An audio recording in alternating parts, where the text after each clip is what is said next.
चलो भैया, paper two का आज लास्ट खत्म करते हैं, इसको हम कंप्लीट करते हैं। जो भी डिस्कशन है अभी लाइव किया, लेकिन लाइव क्या हुआ, दिक्कत आ रही थी नेटवर्क की, तो चलो रिकॉर्ड कर लेते हैं। जैसे रिकॉर्ड वैसे ही लाइव, पढ़ना ही तो है, कुल मिला के रिवीजन करना है ना। तो सबसे पहले देखते हैं, जो हमारा सिलेबस था सिविल सेवाओं की भूमिका के संदर्भ में था। अब यहाँ समझो, आप सिविल सेवाओं की जब भूमिका पर लिखने के लिए जाओगे आप, तो पेपर फोर में भी इसको हम लिखते हैं। पेपर फोर में वहां सिविल सेवकों के बुनियादी मूल्य हैं, साथ ही उसके संदर्भ में क्वेश्चन जो बनाए जाते हैं वो एथिक्स के दायरे में रहकर बनाए जाते हैं। यहाँ जो प्रश्न बनेंगे वो गवर्नेंस के साथ मिलकर बनेंगे, यह सब हम डिस्कस कर चुके थे अभी। अब जैसे इस प्रश्न को देखिए कि लोकतांत्रिक ढांचे में सिविल सेवाओं की महत्वपूर्ण भूमिका पर चर्चा करनी है। अब बोले पहले सिविल सेवकों के बारे में हमें यह चर्चा करनी होगी, इंट्रोड्यूस कैसे करना होगा। इंट्रोड्यूस करने का सबसे अच्छा तरीका है कि सरदार वल्लभ भाई पटेल के द्वारा इन्हें कैसे इंट्रोड्यूस किया गया था कि ये भारत का स्टील फ्रेम है, स्टील फ्रेम ऑफ इंडिया के रूप में इनको जाना गया, सिविल सेवक को या सिविल सेवाओं को। काम क्या करते थे, देखो भैया, सरकार है ऊपर और नीचे नागरिक है, तो इनके बीच में मध्यस्थ का, कड़ी का काम करते थे ये सिविल सेवाएं या सिविल सेवक। क्लियर। अब इनका रोल क्या रहेगा, देखो रोल क्या रहेगा, ऊपर जो नीति निर्माण होगा, यानी कि जो पॉलिसी मेकिंग का काम किया जाएगा, उस पॉलिसी मेकिंग के स्तर पर यह अपने आप में एक स्थायी कार्यपालिका होते हैं, है ना, एक स्थायी एग्जीक्यूटिव बॉडी है। अब ये परमानेंट एग्जीक्यूटिव बॉडी है, तो इनको जमीनी स्तर पर हकीकत का पता होता है। तो बोले कोई स्कीम आपकी यदि अपर लेवल पर कोई भी स्कीम बनाई जा रही है, तो वहां पर ये एडवाइस दे सकते हैं, बेहतर सलाह दे सकते हैं। इसमें जैसे नीति आयोग उदाहरण दे दो, कोई नीति निर्माण किया जाता है तो उसमें इनकी सक्रिय भूमिका रह सकती है सिविल सेवाओं की या सिविल सेवकों की। क्लियर। पहला बताया हमने पॉलिसी मेकिंग के स्तर पर, फिर उसी पॉलिसी को इंप्लीमेंट करना है, और इंप्लीमेंटेशन के लिए कोई भी पॉलिसी लाई गई सरकार के द्वारा, चाहे वह स्वच्छ भारत हो, आयुष्मान भारत हो, कोई स्कीम हो, पीएम गति शक्ति हो, इसका बेहतर इंप्लीमेंटेशन कब हो सकता है, जब इंप्लीमेंटेशन में इनका सहयोग मिल जाता है। ठीक है। और कौन है कार्यान्वयन के लिए जवाबदेह, कौन होता है, सिविल सेवक होते हैं। तो पहला हो गया पॉलिसी मेकिंग के स्तर पर, दूसरा हो गया पॉलिसी इंप्लीमेंटेशन के स्तर पर, तीसरा आपको बताना है जिसके चलते गवर्नेंस में आपकी कंटिन्यूटी दिखाई देगी। जो सुशासन की बात की जाती है ना, शासन में निरंतरता की बात, अब शासन में निरंतरता कब दिखाई देगी, जब पॉलिसी मेकिंग भी बेहतर हो और पॉलिसी का क्रियान्वयन भी बेहतर हो। ठीक है। तभी तो आप शासन में निरंतरता देख सकते हो। आगे बात करते हैं जिसके चलते आपका रूल ऑफ लॉ स्टेब्लिश होगा, है ना। ये सारी चीजें जब आपकी समन्वित तरीके से, संतुलित तरीके से होंगी, तभी आपका रूल ऑफ लॉ स्टेब्लिश होगा। तो अब इनमें रोल में क्या बताना है, इनका रोल देखो यहीं से निकल के आएगा। पहले डायरेक्ट रोल इन्होंने बताया, फिर डायरेक्ट रोल के थ्रू क्या स्टेब्लिशमेंट हो रहा है, वह भी तो इनका रोल है। जैसे कानून का शासन या कानून और व्यवस्था की स्थापना होगी, तो वहां भी आपका उत्तर प्रदेश में सुशासन की स्थापना होगी, है ना। उत्तम प्रदेश कैसे बनेगा, उत्तर प्रदेश हमारा उत्तम प्रदेश ऐसे ही तो बनेगा। तो इसके चलते आपको कानून व्यवस्था का बताना है कि स्थापना होगी, और फिर इसके चलते ओवरऑल तरीके से समावेशी विकास या समावेशिता सुनिश्चित होगी। तो देखो आपने शॉर्ट तरीके से सोचना शुरू किया है, छोटे एस्पेक्ट से सोचना शुरू किया और ब्रॉडर वे में सोचते हुए चले गए। ये भी एक तरीका होता है। देखो ब्रेनस्टॉर्मिंग कैसे करनी, पहले पहले आपको शुरुआत करनी है बिल्कुल एकदम डायरेक्ट रिलेशन, जैसे नीतियों का निर्माण, पॉलिसी मेकिंग का, पॉलिसी इंप्लीमेंटेशन का काम करना है, फिर इसके चलते रूल ऑफ लॉ स्टेब्लिश होगा, जिसके चलते सुशासन की स्थापना होगी, और अंत में आपका इन सबका उद्देश्य क्या है, समावेशिता को सुनिश्चित करना। तो इसमें समावेशिता को सुनिश्चित हो सकती है, और ये सारे काम कब होंगे, जब भैया ये अपना रोल दिखा निभाएगा। ठीक है। और अंततः आपका गुड गवर्नेंस में संवर्धन देखने को मिलेगा, सुशासन में वृद्धि देखने को मिलेगी। अब बोले सिविल सेवकों के सामने चैलेंजेस, वही सारे चैलेंजेस रहेंगे कि अपनी देखो जवाबदेहिता को ना समझना, इच्छा शक्ति की कमी दिखाई देना, या राजनीति के साथ गठजोड़ दिखाई देता है, भ्रष्टाचार में लिप्त पाए जाते हैं, है ना, कार्यकुशलता और तकनीकी ज्ञान नहीं होता है, जिससे प्रौद्योगिकी को लेकर के इनकी इच्छा शक्ति नहीं होती, न सीखने की इच्छा होती है, और ना ही प्रौद्योगिकी को लेकर के इतना सक्रिय अपनी भूमिका निभाते हुए दिखाई देते हैं। साथ ही इनके भीतर जो इच्छा शक्ति की कमी और जवाबदेहिता के चलते जो भ्रष्टाचार दिखाई दे रहा है, वो तो आप बता ही सकते हो। और माई बाप वाली जो एक मानसिकता है, ये एक बनी हुई है। ठीक है। लोक सेवक मतलब लोक सेवा, सेवाओं लेना, सेवा लेना, ना कि सेवा देना, है ना। ऐसी एक मानसिकता के साथ में ये अपने दायित्वों का निर्वहन करते हैं। ये सारी चुनौतियां हैं, और चुनौतियां लिखने में कठिनाई नहीं होगी, चुनौतियां बहुत बार कर चुके हैं। अब देखो जब भी सिविल सेवा के मामले में आए, सिविल सेवकों के मामले में, लोक सेवा में सुधार के मामले में आए ना, तो ये कोट कर देना। इतने सारे देखो यहाँ पर पॉइंट्स मिलेंगे जिन्हें आप लिख सकते हो। कौन कौन से, जैसे कुछ कमिटीज हैं, समितियों के द्वारा कुछ सिफारिशें दी गई, तो समितियों में जैसे गिरजा शंकर समिति को, संथानम कमेटी को कोट करो। कमीशन कौन सा है, जैसे सेकंड एआरसी को जरूर कोट करो। जब भी सिविल सेवा संबंधी कोई रिफॉर्म बताओ, ठीक है, तो अब सेकंड एआरसी जरूर दिखना चाहिए वहां पर। साथ ही साथ आपको वहां पर आरटीआई दिखना चाहिए। ठीक है। आरटीआई के माध्यम से क्या किया जाता है, जन भागीदारी बढ़ाने की कोशिश की गई, नागरिकों की प्रत्यक्ष या अप्रत्यक्ष रूप से भागीदारी वहां पर बढ़ेगी, तो जन सहभागिता को बढ़ाया जाएगा। क्लियर। उसके बाद में कुछ मिशन, जैसे मिशन कर्मयोगी की चर्चा जरूर करनी है, नीतिपथ योजना ई समीक्षा हो गई, और जब आप ग्रीवेंस रिड्रेसल की बात करोगे तो सीपी ग्राम्स की चर्चा करनी है। ठीक। क्लियर। तो ये सुधार के स्तर पर जो भी प्रयास बताए जाएंगे उनमें इनकी चर्चा कोट जरूर कर देना है, तभी आप अंततः लोक कल्याणकारी मूल्यों की रक्षा करते हुए जन कल्याण को सुनिश्चित कर सकते हो। तो ये तो चलो हो गया, कंक्लूजन में याद करने वाली चीजें नहीं होती। कुल मिलाकर हमारे पास जो ये कोट करने के दौरान जब सुधार के प्रयास बताओगे लोक सेवा में, तो ये हमारे पास पॉइंट जरूर रहने चाहिए, याद रहने चाहिए, जितने याद आ जाए इसमें से। फिर देखो अगला भी सिविल सेवक पर ही है कि राजनीतिक रूप से असंबद्ध होना चाहिए या उसके लिए संभव नहीं है। देखो ये में कह रहा है कि जो लोक सेवक होता है, हमने पीछे पढ़ा ना, लोक सेवक क्या होना चाहिए, राजनीतिक रूप से तटस्थ रहना चाहिए, न्यूट्रल रहना चाहिए, ठीक है, किसी भी अपनी उसकी पर्सनल भले ही कोई आइडियोलॉजी हो, लेकिन इस आइडियोलॉजी को किनारे रखते हुए जब वो लोक सेवक के रूप में रहेगा तो उसको राजनीति से दूर रहना चाहिए। लेकिन वहीं साथ में कहा जा रहा है लेकिन उसके लिए संभव नहीं है, बड़ा कठिन हो जाता है। बोले कठिन क्यों हो जाता है, यही सारी चीजें लिखनी है। पहले बताओ कि न्यूट्रल रहने की आवश्यकता क्यों है। उसका रीजन ये है कि देखो एक तो एफिशिएंसी बढ़ेगी, ठीक, कीवर्ड उठाना। जब न्यूट्रल रहेगा वो ऑब्वियस सी बात है किसी भी पॉलिटिकल आइडियोलॉजी से निर्भर रहते हुए काम नहीं करेगा। सरकारें तो 5 साल में आती जाती रहती है, इससे तो परमानेंट रहना होता है ना लोक सेवक को। अब लोक सेवक को जब परमानेंट रहना है तो लोक सेवक को परमानेंट कैसे रहना चाहिए, किसी भी राजनीतिक विचारधारा से असंबद्ध रहते हुए। अब जब असंबद्ध रहते हुए कार्य करेगा तो उसके लिए आवश्यकता क्यों है, क्योंकि थोड़ा सा आपको नौकरशाही की कार्यकुशलता बेहतर दिखाई देगी। दूसरा आप बताओगे कि जो परिणाम चाहिए होते हैं, जैसे जो पॉलिसी बनाई गई, अब पॉलिसी बनाई गई वंचित वर्गों के लिए, वंचित वर्गों में जैसे दलित समुदाय के लिए बनाई गई। अब भैया कोई आइडियोलॉजी ऐसी विचारधारा है जिसमें आप उच्च वर्ग वाली विचारधारा रखती है कोई पार्टी, अब वही पार्टी के साथ में अगर मिलकर के आपका प्रशासक वर्ग या नौकरशाह या लोक सेवक भी उसी विचारधारा से कार्य करने लगेगा तो दलितों के लिए जो लाई गई नीति है क्या अपने वांछनीय परिणाम दे पाएगी, नहीं दे पाएगी। तो इसीलिए कहा जाता है कि वांछनीय परिणाम चाहिए तो असंबद्धता बहुत जरूरी है, ठीक है। उसके बाद में गैर भेदभाव तरीके से, यानी किसी जाति, किसी धर्म, किसी दलगत राजनीति से भेदभाव नहीं दिखाई देगा, वहां सामाजिक न्याय की अवधारणा स्थापित हो सकेगी। क्लियर, समझते चलना कि क्यों जरूरी है। फिर आप बताओगे ना भ्रष्टाचार दिखाई देगा और साथ ही साथ देश की अर्थव्यवस्था भी तेजी से ग्रोथ करती हुई दिखाई देगी, ठीक। और आगे फिर आप प्रशासन में आ जाओ। प्रशासन में देखो सामाजिक स्तर पर जो सुधार दिखे, आपका राजनीतिक स्तर पर जो सुधार दिखे, प्रशासनिक स्तर पर जो सुधार दिखे, साथ ही नीतियों के क्रियान्वयन या इम्प्लीमेंटेशन के स्तर पर जो सुधार देखने को मिले, राजनीतिक असंबद्धता के चलते, वो सारी बातें बताते हुए ये बताना कि भाई क्यों आवश्यकता है। अब क्यों कठिन है, दूसरा क्या था, दूसरा पार्ट था कि कठिन है। कठिन इसलिए है कि एक बात बताओ यार, सिविल सेवक होते हैं उनका जो ट्रांसफर वगैरह होता है, स्थानांतरण हो गया या अपॉइंटमेंट हो गया, किसके हाथ में होता है, बोले राजनीतिक इकाइयों के हाथ में होता है, तो बिल्कुल न्यूट्रल तो रह ही नहीं सकते हैं, है ना। उसके बाद में जो नीतियों का क्रियान्वयन किया जाता है, नीति निर्माण, तो नीति निर्माण के स्तर पर हमने देखा एडवाइस देते हैं, नीति क्रियान्वयन की भी जिम्मेदारी इनकी होती है, और नीतियां बनाई किसके द्वारा जा रही होती है, ऊपर राजनीतिक इकाइयों के द्वारा। दूसरा ये देखो कनेक्टेड है। तीसरा बताओ भैया, जो सिविल सेवक होते हैं उनका कोई व्यक्तिगत धर्म होता है, जाति होती है, समुदाय होता है, इससे पूरी तरीके से वो न्यूट्रल नहीं रह पाते हैं, तो इसीलिए कुछ ना कुछ पूर्वाग्रह का अंश जरूर दिखाई देता है उनकी नीतियों के क्रियान्वयन के दौरान, ठीक है। तो तीसरी ये समस्या है। चौथी है देखो समाज के दौरान, समाज में आपको कोई ना कोई विचारधारा से प्रभावित होता हर एक प्रशासक दिखाई देता है, उस विचारधारा का प्रभाव उसकी नीतियों में दिखाई देता है, इसलिए एक सामाजिक जो विचारधारा है उसके चलते भी वह कार्य करता हुआ दिखाई देता है। इसलिए कठिन होता है ये पूरी तरीके से राजनीतिक असंबद्धता रखना, लेकिन यह पूरी तरीके से असंभव नहीं है।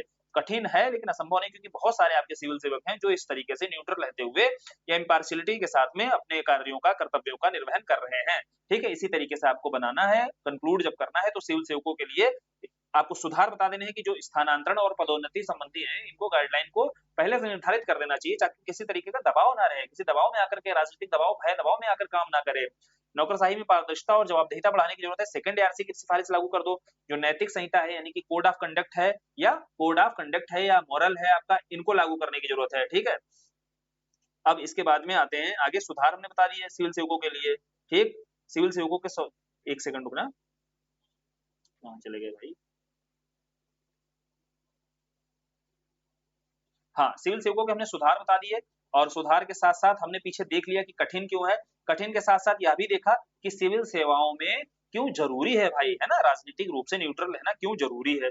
फिर आगे अगला क्वेश्चन देखते हैं। अगला क्वेश्चन हमारा है कि एक उत्तरदायी और संवेदनशील लोक सेवक के निर्माण में मिशन कर्मयोगी, लो भैया मिशन कर्मयोगी आ गया। मिशन कर्मयोगी का काम क्या था, कर्मयोगी का काम समझ लोगे तो 2020 में यह मिशन कर्मयोगी चालू किया गया, जो सिविल सेवाएं हैं। अब सिविल सेवाओं में जो चुनौतियां देखने को मिलती हैं, चुनौतियों को दूर करते हुए कार्यक्रम लाया गया था। बेसिकली सिविल सेवाओं को सक्षम बनाया जाए, थोड़ा अकाउंटेबल बनाया जाए और सिटीजन सेंट्रिक बनाया जाए, यानी कि जो लोक सेवक हैं वो सिटीजन को केंद्र में रखते हुए सक्षम तरीके से, जवाबदेह, अकाउंटेबल तरीके से कार्य करें। इसी उद्देश्य के साथ में वर्ष 2020 में भारत सरकार के द्वारा मिशन कर्मयोगी चालू किया गया। अब इस मिशन कर्मयोगी के 6 स्तंभ हैं, ये रट लेना।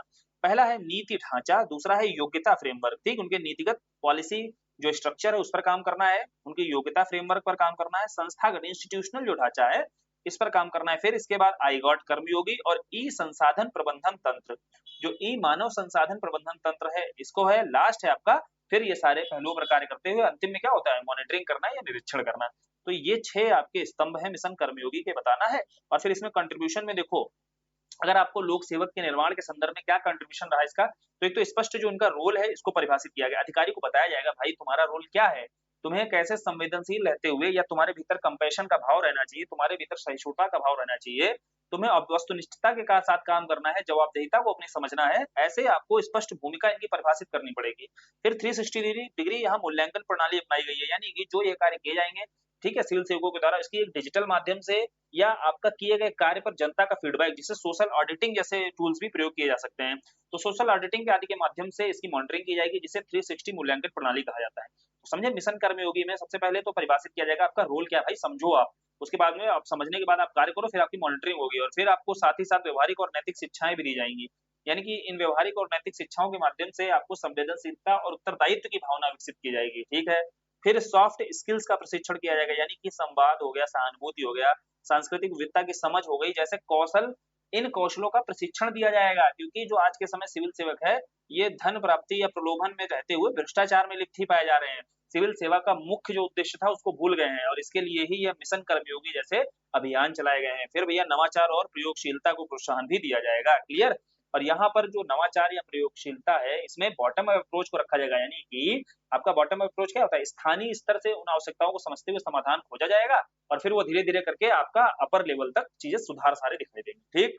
तो ये मिशन कर्मयोगी था। मिशन कर्मयोगी की चुनौतियां वही सारी, एक तो डिजिटल पहुंच, मानसिकता में परिवर्तन बड़ा कठिन है सिविल सेवकों की, क्योंकि वो सिविल सेवक अपने आप को माई बाप मानसिकता वाली के तहत, इस मानसिकता के तहत जी रहे हैं, तो सीधी सी बात है, उनकी मानसिकता को कठिन करना बड़ा कुछ चुनौतीपूर्ण है। डिजिटल पहुंच भी नहीं है, साथ ही साथ यहाँ राज्यों की भी सीमित भागीदारी दिखती है। क्यों? क्योंकि राज्य कभी चाहते ही नहीं कि ऑल इंडिया सर्विसेज जैसी चीजें होनी चाहिए। ये चाहते हैं कि इनकी ऑटोनॉमी पर क्या है भैया, ये खतरा है, इसीलिए इस पद को खत्म करना चाहते हैं, ठीक है। साथ ही साथ संसाधन तो ऑब्वियस सी बात है कम है, और जो सशक्त मूल्यांकन फीडबैक प्रणाली है, इसका अभाव दिखाई देता है, जिसके चलते कोई डिटरेंस नहीं होता इनके भीतर में, और निर्भीक होकर के भ्रष्टाचार करते हुए दिखाई देते हैं, ठीक। आगे की राह में आप क्या कर सकते हो, डिजिटल इंफ्रा को बढ़ावा दो, जैसे भारत नेट जैसे है, ग्रामीण और दूरस्थ क्षेत्रों में जब तक इंफ्रास्ट्रक्चर नहीं आएगा, डिजिटल इंफ्रास्ट्रक्चर, तब तक मॉनिटरिंग करना टफ हो जाएगा। 360 डिग्री मॉनिटरिंग की बात की जाती है। राज्यों के साथ समन्वय कार्य करो, और मानसिकता में बदलाव के लिए देखो reform of mindset, reform mindset जैसी पहल चालू कर सकते हैं। साथ ही साथ बहुत सारी केस स्टडीज हैं, इनके माध्यम से, लर्निंग आदि के माध्यम से हम सिविल सेवकों को प्रशिक्षित कर सकते हैं। तो ये आपको वे फॉरवर्ड में चीजें बतानी है, और फिर आपको कंक्लूड कर देना है। जैसे भी आप कंक्लूड करना चाहो, मिशन कर्मयोगी के बारे में बता सकते हो कि ये मात्र प्रशासनिक सुधार ही करना नहीं है, बल्कि भारत की जो सिविल सेवाएं हैं, इनको मानव केंद्रित प्रशासन की ओर बढ़ाना है, ठीक है। मात्र ऐसा नहीं कि प्रशासनिक सुधार के लिए मिशन कर्मयोगी लाया गया, ये गवर्नेंस का पार्ट हो गया एकदम कंप्लीट। अब आते हैं आईआर वाले पार्ट पर, ठीक है, इंटरनेशनल रिलेशन। आईआर वाले पार्ट में जैसे सबसे पहले दिया हुआ है किसके, भारत और पड़ोसी देशों के साथ उसके संबंध। पड़ोसी देशों में यहाँ देखो एक प्रश्न है आपका, भारत और नेपाल के बीच। अब इसको देखो, हम लोग क्या करेंगे, हम लोग यहाँ ये नहीं कि डिटेल से बहुत पढ़ते चलते हैं, ठीक, की वर्ड जो है वो सुनते चलना, और वही कीवर्ड कोशिश करना जब आंसर लिखना, वो कीवर्ड हमें दिखाई दे। भारत नेपाल के बारे में जब बात की जाती है, तो कुछ कीवर्डों पर बात की जाती है, जैसे एक तो 1950 में इसके साथ हमारी शांति और मित्र संधि होती है, ठीक। हमारा फ्रेंडली नेशन ही रहता है, अभी कुछ विवाद पैदा हुए, वही विवाद के बिंदु पूछे गए कौन कौन से हैं, उनकी विवेचना करनी है। साथ ही साथ इसके बीच हमारी खुली सीमा रहती है, और रोटी और बेटी जैसे संबंध रहते हैं, ठीक। ये तो खूब डायलॉग सुना होगा, नेपाल के साथ हमारे रोटी और बेटी जैसे संबंध है। तो ऐसे ही कुछ कीवर्ड उठाए इंट्रोडक्शन में शामिल करते हुए, अब हम जाएंगे कि जो विवाद के प्रमुख बिंदु हैं। तो विवाद के प्रमुख बिंदुओं में हमें मैप पर सबसे बढ़िया समझ लेना चाहिए। देखो ये भारत और ये नेपाल का क्षेत्र दिखा है ना, तो नेपाल के क्षेत्र में यह जो क्षेत्र है, यहाँ पर काला पानी, लिपुलेख और लिम्पुआधुरा, ठीक है, ये जो क्षेत्र हैं, इनको लेकर के नेपाल के द्वारा क्या किया गया था, ये क्षेत्र अपने बताए गए थे, और भारत के द्वारा ये क्षेत्र उत्तराखंड के बताए जाते हैं। तो पहला विवाद तो सीमा विवाद, आपको पहला विवाद किसके अंतर्गत, सीमा विवाद के अंतर्गत बताना है। दूसरा सीमा विवाद में एक सुस्ता क्षेत्र है। एक तो ये 3 क्षेत्र हो गए सीमा विवाद में, दूसरा सीमा विवाद सुस्ता क्षेत्र पर है, जिसे बिहार का हिस्सा भारत कहता है और नेपाल कहता है ये हमारा हिस्सा है। तो दूसरा ये हो गया सुस्ता क्षेत्र का। फिर आगे सेकंड पर आते हैं चीनी प्रभाव, और चीनी प्रभाव में आपको बताना है कि नेपाल जो है भैया बीआरआई का हिस्सा बन चुका है, जो एक भारत के लिए हमेशा चुनौतीपूर्ण रहेगा, क्लियर। तो बीआरआई प्रोजेक्ट का नेपाल हिस्सा बन चुका है, और नेपाल भी उसकी डेप्ट पॉलिसी में, जो चेकबुक पॉलिसी है, उसमें फंस जाएगा चीन की। ये एक बड़ी समस्या है। तो चीन का इसीलिए हस्तक्षेप बहुत ज्यादा बढ़ गया है। साथ ही साथ चीन के प्रभाव के चलते ही वहां पर देखो सत्ता परिवर्तन भी देखने को मिला। दूसरा मुद्दा चाइना वाला पॉइंट। पहला मुद्दा सीमा विवाद, मुद्दे याद रखना है किन किन बिंदुओं पर रखना है। पहला मुद्दा सीमा विवाद, दूसरा मुद्दा चाइना वाला पॉइंट है, ठीक है। तीसरा है भाई बिग ब्रदर नीति, इसको बिग ब्रदर सिंड्रोम बोला जाता है, ठीक है। तो बिग ब्रदर सिंड्रोम मतलब क्या है, भारत जो है हर जगह बिग ब्रदर पॉलिसी के तहत आता है, और जिसके चलते नेपाल हो गया या और अन्य पड़ोसी देश भी हो गए, जो इस बिग ब्रदर सिंड्रोम वाली पॉलिसी से प्रभावित रहते हैं। जैसे गुजराल डॉक्ट्रिन में कहा गया था कि आप मदद करो पड़ोसियों की, लेकिन उसके बदले में उम्मीद मत करो। लेकिन ये बिग ब्रदर सिंड्रोम में ये सब पड़ोसी राष्ट्र जो है समझते हैं कि भाई, ऐसा इनके मन में थॉट आता है कि ये अपने आप में एक बिग ब्रदर सिंड्रोम की तरह हो गया है। कहने का मतलब है ये हस्तक्षेप किया जाता है भारत के द्वारा हस्तक्षेप किया जाता है और उसकी ऑटोनॉमी को प्रभावित करने की कोशिश की जाती है। तो तीसरा पॉइंट है बिग ब्रदर सिंड्रोम, एक कीवर्ड समझना। चौथा है भाई नदी जल विवाद। नदी को लेकर जल विवाद कौन सा है? जो दोनों देशों के बीच में कोसी, गंडक और कशाली जैसी नदियां हो गई, इनके जल प्रबंधन या बांध को लेकर के विवाद रहता है। ठीक, चौथा नदी विवाद हो गया। पांचवा इंफ्रास्ट्रक्चर को लेकर के, यानी कि भारत के द्वारा, जब भारत का क्षेत्र जाओगे तो भारत के द्वारा नेपाल की बाउंड्री पर ही बीआरओ के द्वारा अवसंरचना का विकास किया जा रहा है, जिसका विरोध हमेशा नेपाल के द्वारा सड़क सीमा का या सड़कों का जो निर्माण किया जा रहा है, इसका विरोध होता रहता है। तो एक तो बुनियादी ढांचे को लेकर विवाद है। दूसरा, नेपाल की ये जो सीमा है, इस सीमा से आपकी ट्रैफिकिंग, चाहे ह्यूमन ट्रैफिकिंग हो चाहे ड्रग्स ट्रैफिकिंग हो, बहुत ज्यादा, क्योंकि खुली सीमा है, हमने पढ़ा अभी। खुली सीमा होने के चलते यहाँ पर देखो आईएसआई वगैरह का भी प्रभाव देखने को मिलता है यहाँ पर, या फिर किसी तरीके का मादक पदार्थ आदि का भी यहाँ पर ट्रैफिकिंग होती रहती है। तो एक तो सीमा को लेकर विवाद हो गया, और बहुत सारे प्रोजेक्ट हैं जो लंबित पड़े हुए हैं, ये एक बड़ी चुनौती है। ठीक, अब समझे बात को, मुद्दे समझ में आए? मुद्दे क्या है? मुद्दे अगर हमें लिखने होंगे तो एक तो सीमा विवाद, सबसे पहले हमने देखा सीमा विवाद जो जो बने हुए हैं। ठीक है, उसके बाद नदी का विवाद है, उसके बाद और क्या देखा? चीन का प्रभाव जो देखने को मिल रहा है, भारत का बिग ब्रदर सिंड्रोम है, फिर बुनियादी ढांचों का निर्माण किया जाता है भारत के द्वारा, वो लगातार विरोध किया जाता है। उसके बाद आपको बताना है कि जो अन्य में, या अन्य के साथ साथ इसको बताओ, जो सीमा, खुली सीमा है ना, इसके चलते घुसपैठ की समस्याएं जो रहती हैं, वो एक समस्या है। अब वे फॉरवर्ड आपको यहाँ पर केवल चुनौतियां तो बता नहीं देनी है कि क्या क्या चुनौतियां नेपाल के बीच में, बिंदु कौन से हैं। वे फॉरवर्ड बताओ। तो देखो भारत जो है अपने आप में क्या दिखाएगा यहाँ पर, जो पड़ोसी राष्ट्र, इनके साथ सॉफ्ट पावर कूटनीति के तहत आपको सॉफ्ट पावर डिप्लोमेसी की बात करनी है यहाँ पर। और सॉफ्ट पावर डिप्लोमेसी में देखो आपके जो सांस्कृतिक संवाद होते हैं, चाहे सांस्कृतिक में आपको धार्मिक आधार पर जो सर्किट का विकास हो रहा है, जैसे रामायण सर्किट हो गया, या आप योगा जैसी चीजें, आयुर्वेद जैसी चीजों का विस्तार कर सकते हो। तो ये होती है भारत की सॉफ्ट पावर डिप्लोमेसी। उसके बाद दूसरा बताना होता है P2P। P2P मतलब क्या है? नेपाल के लोग और भारत के लोग, बहुत सारे नेपाल के लोग यहाँ कार्य कर रहे हैं, बहुत सारे भारत के लोग नेपाल में हैं। तो पता है हमारे P2P कनेक्टिविटी के माध्यम से क्या हो सकता है? P2P कनेक्टिविटी के माध्यम से भारत और नेपाल के बीच संबंधों को बेहतर किया जा सकता है। ठीक, उसके बाद में तीसरा आपको विफरण बताना है, जो लंबित पड़ी परियोजनाएं हैं उनको तेजी से तीव्रता लाने की जरूरत है उसमें। ठीक, और नेपाल और उसकी बाउंड्री पर इंटीग्रेटेड चेक पोस्ट लगाओ, जिसके चलते यहाँ मॉनिटरिंग को बेहतर किया जा सके। डिजिटल फेंसिंग करने की जरूरत है, जिसके कारण यहाँ का जो विवाद है इसको कम किया जा सके, जो आपका ट्रैफिकिंग के चलते विवाद बढ़ रहा है भारत और नेपाल के बीच में। ठीक है, उसके बाद वहां पर स्थायी राजनीति का प्रयास करना चाहिए, इंतजार करना चाहिए कि नेपाल में कोई स्थायी राजनीति, जैसे वर्तमान समय में चल रहा है सरकार, स्थायी राजनीति या स्थायी सरकार की वहां पर हमें इंतजार करना चाहिए, उसके अनुसार ही हमें प्रतिक्रिया करने की जरूरत है। ठीक, अब भारत और नेपाल के द्विपक्षीय विवाद प्रबंधन तंत्र, यानी कि कोई दोनों के बीच विवाद है, उसमें बाइलैटरल ही डिस्प्यूट का रिजोल्यूशन होना चाहिए। ठीक है, कोई थर्ड पार्टी को अनुमति नहीं देनी चाहिए। अब ये सारे हो गए, वे फॉरवर्ड में हम बता देंगे सारी चीजें जो हमें भारत नेपाल के बीच बतानी है। ठीक, जिसके चलते दोनों के बीच संबंध बेहतर तरीके से साधा जा सकता है। भारत और पड़ोस में चीन के बढ़ते प्रभाव ने भारत में अपनी पड़ोस प्रथम नीति को अधिक सक्रियता से क्रियान्वित किया है, या इसको और अधिक आवश्यक बना दिया है ना, नेबरहुड फर्स्ट पॉलिसी। क्योंकि चीन का प्रभाव जो है, भारत के जितने नेबर हैं हम देख रहे हैं, उनमें चीन का प्रभाव पड़ रहा है।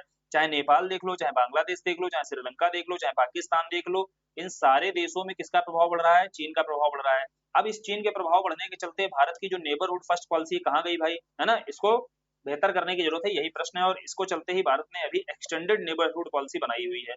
ये एक्सटेंडेड नेबरहुड क्या है? केवल नेबरहुड पर ही फोकस नहीं रहना है, नेबरहुड के पास चीन पर ही नहीं फोकस रहना है। चीन के आगे मंगोलिया है, इधर साइड में आपका फिलीपींस और ये सारे कंट्रीज हैं। ठीक है, जापान है इधर, तो इन कंट्रीज पर भी, मध्य एशिया में जैसे आगे और हो गए, ऐसा नहीं पाकिस्तान तक ही, पाकिस्तान के आगे मध्य एशिया, सेंट्रल एशिया का पार्ट है। ठीक, तो अब देखो नेबरहुड फर्स्ट पॉलिसी के आगे बढ़ते हुए एक्सटेंडेड नेबरहुड पॉलिसी की ओर हम चले गए हैं। अब इसी के चलते आपको बताना होगा कि यह जो नेबरहुड फर्स्ट पॉलिसी है, इसमें गुजरात डॉक्ट्रिन जो आया था, गुजरात डॉक्ट्रिन का ही अगला चरण था ये। ठीक, जिसमें हम प्राथमिकता देंगे अपने पड़ोसियों को, उनके साथ मजबूत संबंध, क्षेत्रीय सहयोग, इनको बढ़ावा देंगे। अब चीन का प्रभाव बढ़ रहा है, चीन के प्रभाव बढ़ते हुए देखना है तो उसका एक तो निवेश देखना है इन क्षेत्रों में, या जो ऋण कूटनीति रहती है, यानी कि जो डेप्ट के माध्यम से चेकबुक डिप्लोमेसी में फंसाता है।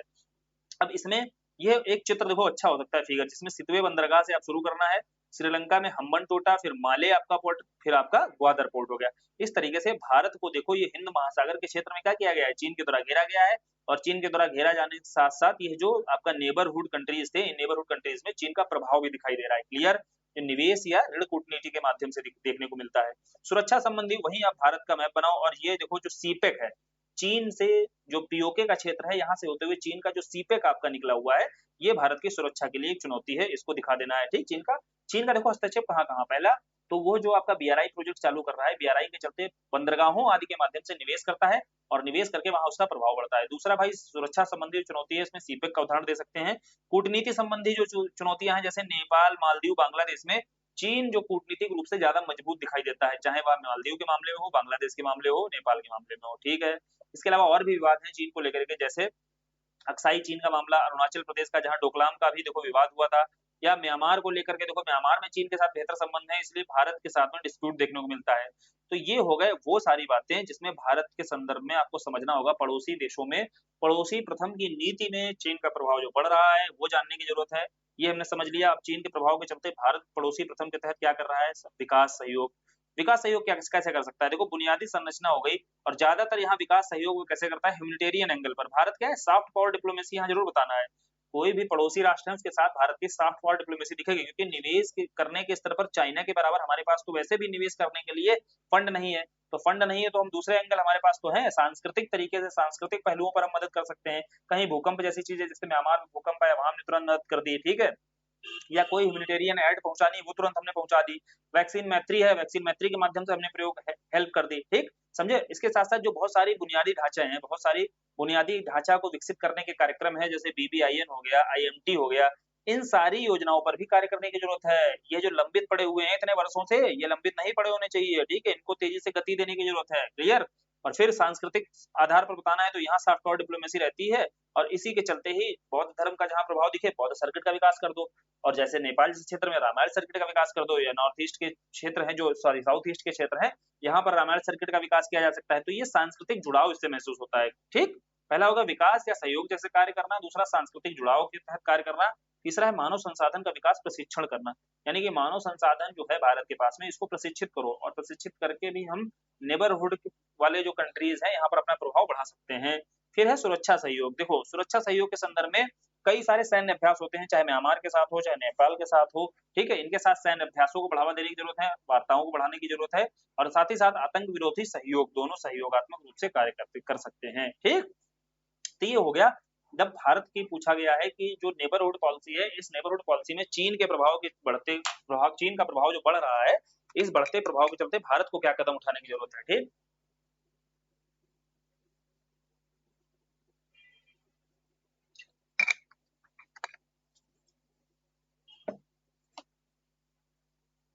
क्या क्या दिक्कतें आएंगी। सबसे बड़ी दिक्कत चीन का लगातार बढ़ता प्रभाव, क्योंकि चीन के पास है भैया निवेश करने के लिए पूंजी। हमारे पास यही दिक्कत है आज के समय। आप किसी को हवा में बातें, चार पांच अच्छी अच्छी बातें कर दो, या आप उसको उठा करके पैसा दे दो भाई उसको अगर जरूरत है, तो किसका प्रभाव ज्यादा दिखाई देगा, जो पूंजी देगा उसको। तो यही चीन कर रहा है, चीन के पास पूंजी है इसलिए उसका प्रभाव ज्यादा दिखाई देता है, ठीक। इन्वेस्ट करता है वहां पर। भारत और पाकिस्तान के बीच, और दूसरी चीज ये है कि भारत के अपने पड़ोसी देशों के साथ, एक तो चीन के बारे एंगल से देखना है तो ऐसे, दूसरा भारत का भी देखना है कि भारत के पास खुद ही पैसे की दिक्कत है। तो जो पड़ोसी हैं उनके साथ में भारत के तनावपूर्ण संबंध है, चाहे बांग्लादेश के साथ ले लो इस समय, चाहे वर्तमान में पाकिस्तान के साथ ले लो। नेपाल के साथ भी फ्रेंडली रिलेशन रहते थे, लेकिन अभी समय वो भी कुछ गड़बड़ दिखाई देते हैं। और साथ ही साथ घरेलू राजनीतिक समीकरण भी इन राष्ट्रों का, ठीक। इन राष्ट्रों में जो घरेलू राजनीतिक समीकरण है वो बदलते रहते हैं, जिसके चलते वहां अस्थिरता है, अस्थिरता के चलते संबंधों में चुनौतियां देखने को मिलती हैं, ठीक, दोनों देशों के द्विपक्षीय संबंधों में। अब यही सारी चीजें हैं। भारत को अपनी आर्थिक सहायता ही नहीं बल्कि सॉफ्ट पावर, अंतर्राष्ट्रीय मंच, चाहे इन अंतर्राष्ट्रीय मंचों में जैसे क्वाड हो गया आपका, G20 हो गया, इसका उपयोग करते हुए, या ग्लोबल साउथ हो गया, इन सारे मंचों का प्रयोग करते हुए भारत को क्या करना है, पड़ोसी राष्ट्रों के साथ में अपने सहयोगात्मक संबंधों में विस्तार लाना है, ताकि चीन को इस यहाँ की राजनीति से दूर रखा जा सके, क्लियर। अब सिंधु जल संधि क्या है भाई, हाल ही में भारत द्वारा किए गए इसके निलंबन से भारत पाकिस्तान पर क्या प्रभाव पड़ने वाला है। बहुत बेसिक चीजें समझ लो, ठीक है। सिंधु पर देखो क्वेश्चन बन सकता है, क्योंकि इतना ज्यादा चर्चा में रहा ऑपरेशन सिंदूर के दौरान, कि भारत के द्वारा देखो ये सिंधु जल समझौता किया गया था 1960 में। 1960 में ऊपर जो सिंधु, झेलम, चिनाब, तीन नदियां जो बह रही हैं, ऐसे समझो इसी फिगर में, सिंधु, झेलम, चिनाब, इन तीन नदियों पर बोला गया 1960 का समझौता था कि 80% जल जो है भैया तुम पाकिस्तान इस लोगे और 20% हम लेंगे। यानी कि कंट्रोलिंग ज्यादा किसके हाथ में, पाक के हाथ में दे दी गई। और नीचे की रावी, व्यास और सतलज, ये जो रावी, व्यास, सतलज है, ऐसे कहा जाता है कि पश्चिमी नदियां, यहाँ पर प्रभुत्व पाकिस्तान का था, और जो पूर्वी नदियां हैं सतलुज, व्यास और रावी, ठीक है, इनका 80% जल भारत यूज करेगा, 20% पाकिस्तान करेगा। इस तरीके की डील हुई थी, और इस डील को ही कहा जाता है सिंधु नदी समझौता। ठीक है। ये उन सारी नदियों को लेकर समझौता हुआ था, लेकिन जाना जाता है इसको सिंधु नदी समझौता के रूप में। बोले ये सब ठीक था, लेकिन अभी बोला गया, अभी जब स्टेटमेंट आता है, ये ऑपरेशन सिंदूर कार्रवाई होती है, और इसके पहले पता होगा आपको कि ये जो निलंबित कर दिया है कुछ समय के लिए, बोला गया है इस पर जो है पुनर्विचार की जा सकता है, ठीक है, बंद खत्म नहीं किया गया है, निलंबित किया गया है, इस पर पुनर्विचार करो, और पानी की जो मात्रा क्वांटिटी तय हुई थी ना, उस पानी की मात्रा पर पुनर्विचार करने की जरूरत है। हम जितना पानी देते थे उस पर ऊपर नीचे करने की जरूरत है भाई, कम ज्यादा है ना, ऐसा थोड़ी ना पहले वाला ही 60 से बना हुआ है, अब वो प्रासंगिक रहा नहीं है तो बदलाव करने की आवश्यकता है इसी संदर्भ में, और भारत को मौका भी मिल गया यहाँ पर। ठीक, तो भारत ने जो 5 सूत्री कार्य योजना रखी उसमें ये भी था कि हम भाई सिंधु समझौता, नदी समझौता जो हुआ था उसको निलंबित किया जाता है अभी कुछ समय के लिए। ठीक, अब भारत पर इसका क्या प्रभाव पड़ेगा, है ना, इम्पैक्ट देखना है ना। तो इम्पैक्ट में भारत का देखो, सीधी सी बात है, जो झेलम चिनाब सिंधु नदियां हैं इनके नियंत्रण में वृद्धि होगी, और सीधी बात है ऊपर के जो झेलम चिनाब जैसे सिंधु जैसी नदियां हैं इनका पानी भी अगर भारत को मिलने लगेगा तो आसपास वाले जो क्षेत्र हैं इन क्षेत्रों को कृषि हेतु सिंचाई के लिए पर्याप्त पानी मिल सकेगा। ठीक, पहला ये हो गया। दूसरा, जो जल परियोजनाएं चल रही हैं, बहुत सारी वाटर प्रोजेक्ट हैं, इनको तेजी से भारत विकसित कर सकता है, जल विद्युत परियोजनाएं। तो खाली पानी नहीं मिलेगा सिंचाई के लिए, क्या मिलेगा भैया, विद्युत भी मिलेगी, क्योंकि इस पानी पर क्या बना सकेगा भारत, विद्युत का उत्पादन कर सकेगा, हाइड्रो पावर प्लांट लगा सकेगा। ठीक, फिर है बाढ़ नियंत्रण वाला भैया, जल भंडारण का। अब कश्मीर घाटी में जो बाढ़ नियंत्रण के उपाय इसके माध्यम से किए जा सकते हैं, क्लियर, समझ में आया। और आगे बात करते हैं, तत्काल प्रभाव सीमित, क्योंकि जल रोकने, हाँ ये बात ये बताई गई है, ये तो हो गया, चलो फायदे क्या क्या होंगे। अब इसके साथ ये भी बताया गया कि अभी के समय जो है बहुत ज्यादा इम्पैक्ट भारत पर पॉजिटिव नहीं देखने को मिलेगा। कारण क्या है कि अभी निलंबित अगर किया भी गया है तो अभी बहुत बड़ी मात्रा में भारत जो है पानी को नहीं रोक सकता है। बोले क्यों, क्योंकि भारत के पास बुनियादी ढांचा नहीं है, इतने बांध नहीं है।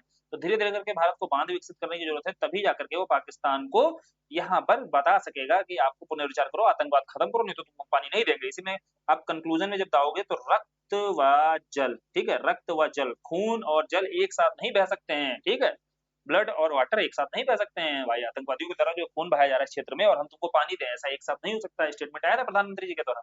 तो ये कंक्लूड जब करना है इस संदर्भ में, जब भी ऐसे सिंधु नदी समझौते में, तो आपको कंक्लूड कर देना इस तरीके से। अब पाकिस्तान पर प्रभाव ऑब्वियस सी बात है, पता ही है कि पाकिस्तान की जो खेती हो रही है ना, कृषि हो रही है ना, जिस क्षेत्र में ये नदियां जाती हैं, 80% जो है कृषि किस पर निर्भर है, इसी पानी पर। तो बोले अगर ये रोक दिया गया ना और भारत ने बुनियादी ढांचा बना लिया तो 80% है यहाँ पर त्राहिमाम आ जाएगा और अकाल जैसी स्थिति पड़ जाएगी।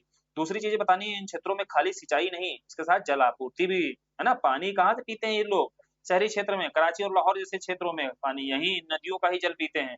फिर तीसरा आप बता सकते हो कि जो इकोनॉमी पर प्रभाव है, जैसे पाकिस्तान की इकोनॉमी का 1/4 हिस्सा जो है इन्हीं नदियों के माध्यम से संभव है। ठीक, इन नदियों पर निर्भर करता है, 1/4, 25% जो पाकिस्तान की इकोनॉमी है या पाकिस्तान की जीडीपी है उसमें निर्भरता रहती है, इसमें कंट्रीब्यूशन रहता है। ठीक, और बता सकते हो नदी प्रवाह डेटा रोकने की भारत की क्षमता से पाकिस्तान की सुभेद्यता और बढ़ जाएगी। यानी कि अगर यहाँ डेटा वगैरह नहीं प्रोवाइड किया गया भारत के द्वारा तो यहाँ पाकिस्तान को क्या होगा भाई, पाकिस्तान की वल्नरेबिलिटी बढ़ जाएगी, और वल्नरेबिलिटी बढ़ेगी जब, तो इसमें होता क्या है कि कभी भी पता ही नहीं चलेगा कि कितना पानी आ रहा है, कितना रोकने की जरूरत, कितना रोका गया है, कितनी क्वांटिटी आने वाली है। अब जब ये स्केल नहीं पता होगा तो इसके चलते उन क्षेत्रों में बाढ़ लगातार आती है। ठीक है, बाढ़ की समस्या रहेगी, कभी सूखा होगा, कभी बाढ़ देखने को मिलेगा। तो यही बोला जाता है कि इसकी सुभेद्यता जो है और ज्यादा बढ़ जाएगी। ठीक, अब देखो ये स्टेटमेंट जो है इसमें कंक्लूजन में दिखाई दे रहा है, ये स्टेटमेंट देखो, रक्त और पानी एक साथ नहीं बह सकते, जैसा कि प्रधानमंत्री जी के द्वारा कहा गया था। तो ये कंक्लूजन में ये लाइनें जरूर डालनी है। और कीवर्ड समझते चल रहे हो, कीवर्ड का मतलब होता है, ये ध्यान देना है कि कौन कौन से कीवर्ड पकड़ करके वहां पॉइंट्स बनाने हैं। अब जैसे यहाँ आया सार्क को लेकर के ये प्रश्न है, ठीक है, सार्क जो है अपनी वांछित दिशा में आगे बढ़ नहीं रहा है। बिम्स्टेक जो है, क्या एक बिम्स्टेक जो है दक्षिण एशिया, दक्षिण पूर्व जीवंत और वैश्विक मंच हो सकता है? कहने का मतलब है, प्रश्न पूछा गया है कि जो सार्क की स्थापना की गई थी, क्या सार्क को बिम्स्टेक के द्वारा रिप्लेस किया जा सकता है? अब प्रश्न के प्रारंभ जब करना है तो सार्क के बारे में बताना है कि 85 में जब सार्क आता है तो इसमें 8 दक्षिण एशियाई जो देश हैं इनका क्षेत्रीय संगठन रहता है, और इनका उद्देश्य वही रहेगा, आर्थिक और सामाजिक सहयोग को बढ़ावा देना। वहीं बिम्स्टेक जो है वो बंगाल की खाड़ी से जुड़े हुए देशों का संगठन रहता है। हालांकि इसमें बंगाल और भूटान बाद में जुड़े, इसमें जो बंगाल की खाड़ी से जो है क्या टच करते हैं, नहीं करते, लेकिन फिर भी इसके सदस्य बनाए गए। ठीक, तो वही कोशिश की जा रही है, इसका विस्तार करने की कोशिश की जा रही है बिम्स्टेक का, और रिप्लेस करने का प्रयास किया जा रहा है। लेकिन अभी हम देखेंगे, समझते चलेंगे कि सार्क जो है, पहले हम बताएंगे कि क्यों नहीं बढ़ रहा है। पहले तो भाई नहीं बढ़ रहा है ये बताना पड़ेगा ना। पहली चीज, पाकिस्तान वाला एंगल। कौन सा एंगल? पाकिस्तान एंगल। ये भारत के पाकिस्तान के साथ संबंध नहीं अच्छे हैं, तो पाकिस्तान का भी असहयोग रहता है, और भारत के साथ भी पाकिस्तान चुनौतीपूर्ण संबंध रहते हैं। कोई नीति जो भी आई आती है सार्क में तो उस पर सहमति ही नहीं बन पाती है। ठीक, पहली समस्या, पहला एंगल कौन सा? भारत पाकिस्तान डायमेंशन। दूसरा, व्यापार। अब व्यापार संबंधी जो देखो अंतर क्षेत्रीय व्यापार है, इसका स्तर बहुत कम है।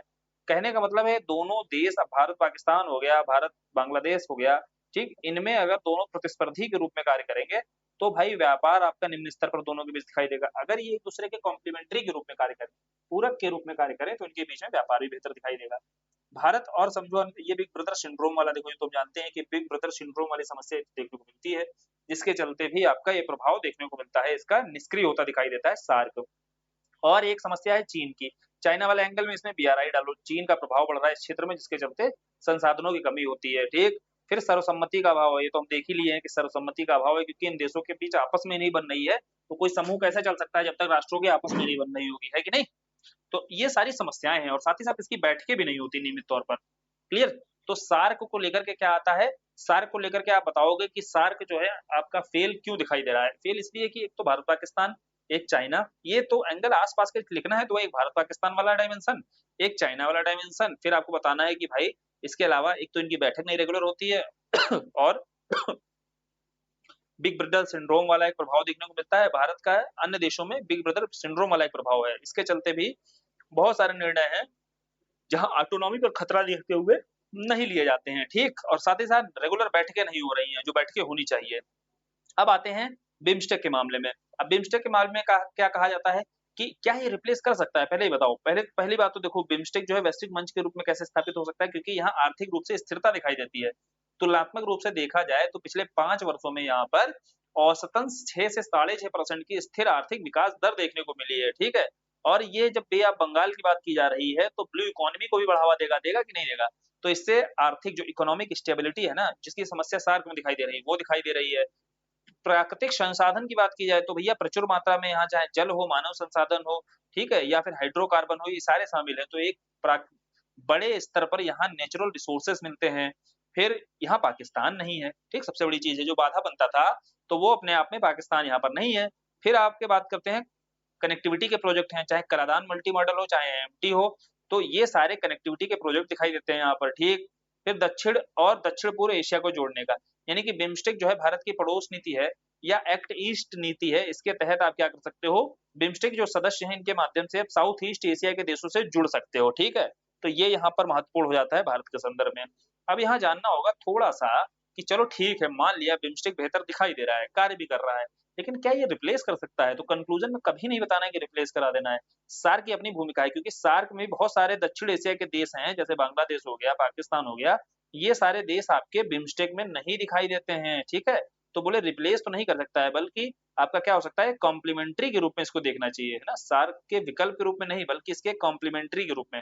जो देश यहाँ छूट गए थे उन देशों को यहाँ पर हमने ले लिया, और बाकी सार्क को भी हमें पहले की भांति ही और ज्यादा सशक्त करने की जरूरत है, बनाने की जरूरत है, ठीक। हालांकि अभी के समय कोई तो स्थिति ऐसी दिख नहीं रही है, ना भारत पाकिस्तान के भी संबंध सुधरने वाले हैं अभी, तो सार्क की स्थिति ऐसी बनी रहेगी। बिम्स्टेक को लेकर के हमने समझ ली चीजें। अब आता है हिंद प्रशांत क्षेत्र में समकालीन चुनौतियों से निपटने में क्वाड के महत्व पर चर्चा करनी है। क्वाड देखो जब इंट्रोड्यूस करना है तो बताना है, क्वाड ऑस्ट्रेलिया, भारत, जापान और अमेरिका, ये फिगर हो गया बढ़िया, ये भारत हो गया आपका, ये जापान, ये आपका अमेरिका हो गया, ये ऑस्ट्रेलिया हो गया। इन चारों देशों का ही समूह है। इन चारों देशों के समूह के साथ ही ये इंडो पैसिफिक रीजन में इसकी समृद्धि और यहाँ पर फोकस्ड है। कौन सा एरिया फोकस्ड है, इंडो पैसिफिक रीजन। और कौन से 4 देश हैं, ऑस्ट्रेलिया, भारत, जापान और अमेरिका। अब होता है हिंद प्रशांत महासागर में चुनौतियां क्या क्या हैं। एक तो पहला डायमेंशन चीन वाला, जो साउथ चाइना सी है ना, साउथ चाइना सी में इसका विस्तार देखने को मिलता है। चीन का, एक तो चीन का विस्तार है इन क्षेत्रों में, क्योंकि वहां के रिसोर्सेज पर कब्जा करना चाहता है। फिर है भाई समुद्री सुरक्षा और समुद्री लूटपाट या आतंकवाद का जो खतरा रहता है इस क्षेत्र में, इंडो पैसिफिक में। साइबर सिक्योरिटी, आर्थिक जो प्रतिस्पर्धा है, इस संसाधनों पर नियंत्रण, या क्लाइमेट चेंज जो प्राकृतिक आपदाएं हैं। बेसिकली यहाँ समझना होगा कि ये जो इंडो पैसिफिक है, इस क्षेत्र में क्यों आखिर आना पड़ा क्वाड के तहत। क्वाड के तहत इसलिए आना पड़ा क्योंकि चीन का प्रभाव यहाँ पर बढ़ रहा था, और चीन को संतुलित करने के लिए, ठीक है, चीन के बढ़ते प्रभाव को संतुलित करने के लिए यह जरूरी कदम था कि क्वाड जैसे समूह की स्थापना हो, ठीक, जहां पर जापान भी शामिल है, भारत भी शामिल है, ठीक, क्लियर, और अमेरिका और इधर ऑस्ट्रेलिया है। क्वाड का इंपॉर्टेंट जियो पॉलिटिकल जो बैलेंस बनाने के लिए लाया गया था। चीन का जो बढ़ता प्रभुत्व था उसको संतुलित करने के लिए, क्षेत्रीय भागीदारी बढ़ाने के लिए भी, साथ ही साथ जो सामूहिक सुरक्षा प्रयास है, सामूहिक सुरक्षा प्रयास में जैसे समुद्री अभ्यास, इंटेलिजेंस साझा करना, ये सारी चीजें भी की जाती हैं। इसके तहत देखो ट्रेनिंग देने के लिए समुद्र में मैत्री पहल भी इनिशिएटिव भी चालू किया गया। अब प्रौद्योगिकी और आर्थिक सहयोग भी दिया जाता है, चाहे 5G के स्तर पर हो, साइबर सिक्योरिटी के स्तर पर हो, यहाँ पर प्रौद्योगिकी स्तर पर, टेक्नोलॉजी के स्तर पर सहयोग भी किया जाता है। तो क्लाइमेट पर आएँगे तो क्लाइमेट में आपका जलवायु और स्वच्छ ऊर्जा के संदर्भ में कार्य किया जा रहा है, ठीक है? तो ये सारे हो गए प्रयास। इन सारे प्रयासों को आपको ये समझना है कि क्वाड क्यों लाया गया? अगर इंट्रोड्यूस करोगे, भूमिका बनाओगे, भूमिका के दौरान आपको क्वाड में 4 देश पता होने चाहिए और इंडो पैसिफिक रीजन में ये ध्यान केंद्रित रहेगा इसका जब भी कार्य करेगा। और क्वाड के क्या रोल रहेंगे बेसिकली, क्या भूमिकाएँ हैं, ये समझा दिया। चुनौतियों में देखो क्या बताना है इसके। क्वाड के आगे सबसे बड़ी चुनौती है कि सबकी अपनी-अपनी रणनीति, अपनी स्ट्रेटजीज़ हैं। भारत और अमेरिका, अमेरिका के देखो संदेहवादी हमेशा रहता है रवैया अमेरिका का, ठीक है? पल में इधर, पल में उधर, तो एक तो ये बड़ी चुनौती है। दूसरी चुनौती एक ये है कि भारत का देखो चीन पर निर्भरता भी है इतने बड़े पैमाने पर, ठीक है? तो वहाँ भी नज़रअंदाज नहीं किया जा सकता। भारत और रूस के बीच में जो रहता है विवाद, ठीक है? भारत और रूस के बीच जो दोस्ती है, अब रूस के साथ दोस्ती है, लेकिन रूस जो क्वाड जैसे समूह का विरोध करता है, इस संदर्भ में बताना है क्योंकि भारत ब्रिक्स का भी सदस्य है। अब ब्रिक्स और क्वाड दोनों एक दूसरे के विरोधी नजर आते हैं, ठीक है? समूह जो बने हुए हैं। तो बोले यह एक भारत के सामने एक बड़ा चैलेंज है। फिर बात है कि इंडो पैसिफिक में यहाँ बात करनी होगी कि इंडो पैसिफिक में फोकस जो है अमेरिका का बेसिकली चीन को काउंटर करना है और चीन को काउंटर करने के संदर्भ में अमेरिका का फोकस रहता है प्रशांत पर ज्यादा और भारत कहाँ चाहता है हिंद महासागर पर ज्यादा फोकस चाहता है, ठीक क्लियर।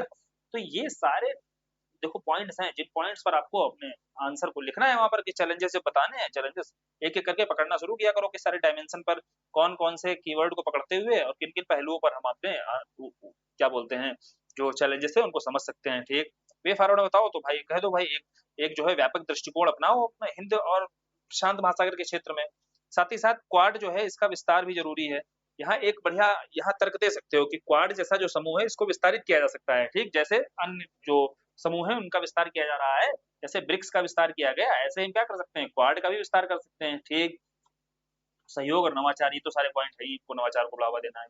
अब बात करते हैं कि मध्य एशिया के क्षेत्र के महत्व पर। ये पिछली बार हालांकि क्वेश्चन आ चुका है, रिपीट नहीं करेगा, लेकिन जब भी मिडिल ईस्ट पर लिखने जाओ तो मिडिल ईस्ट के संदर्भ में जब इंट्रोड्यूस करो तो पुराने सिल्क रूट बता दो भारत के साथ में मध्य एशिया को लेकर। देखो पहले से ही प्राचीन काल से ही पुराना सिल्क रूट जैसा व्यापार रहा है जो भारत को यूरोप चीन या इन क्षेत्रों से जोड़ता है, ठीक। मध्य एशिया को कहाँ से, भारत से, यूरोप से या चीन से, इन क्षेत्रों से जोड़ता है क्योंकि पुराना प्राचीन सिल्क रूट है। इसी सिल्क रूट के आधार पर ही चाइना के द्वारा बीआरआई शुरू किया गया है, ठीक है, बेल्ट रूट इनिशिएटिव शुरू किया गया है, ठीक क्लियर समझ में आया। इंट्रोड्यूस करना है तो मध्य एशिया संदर्भ में हो ही सकता है इंट्रोड्यूस।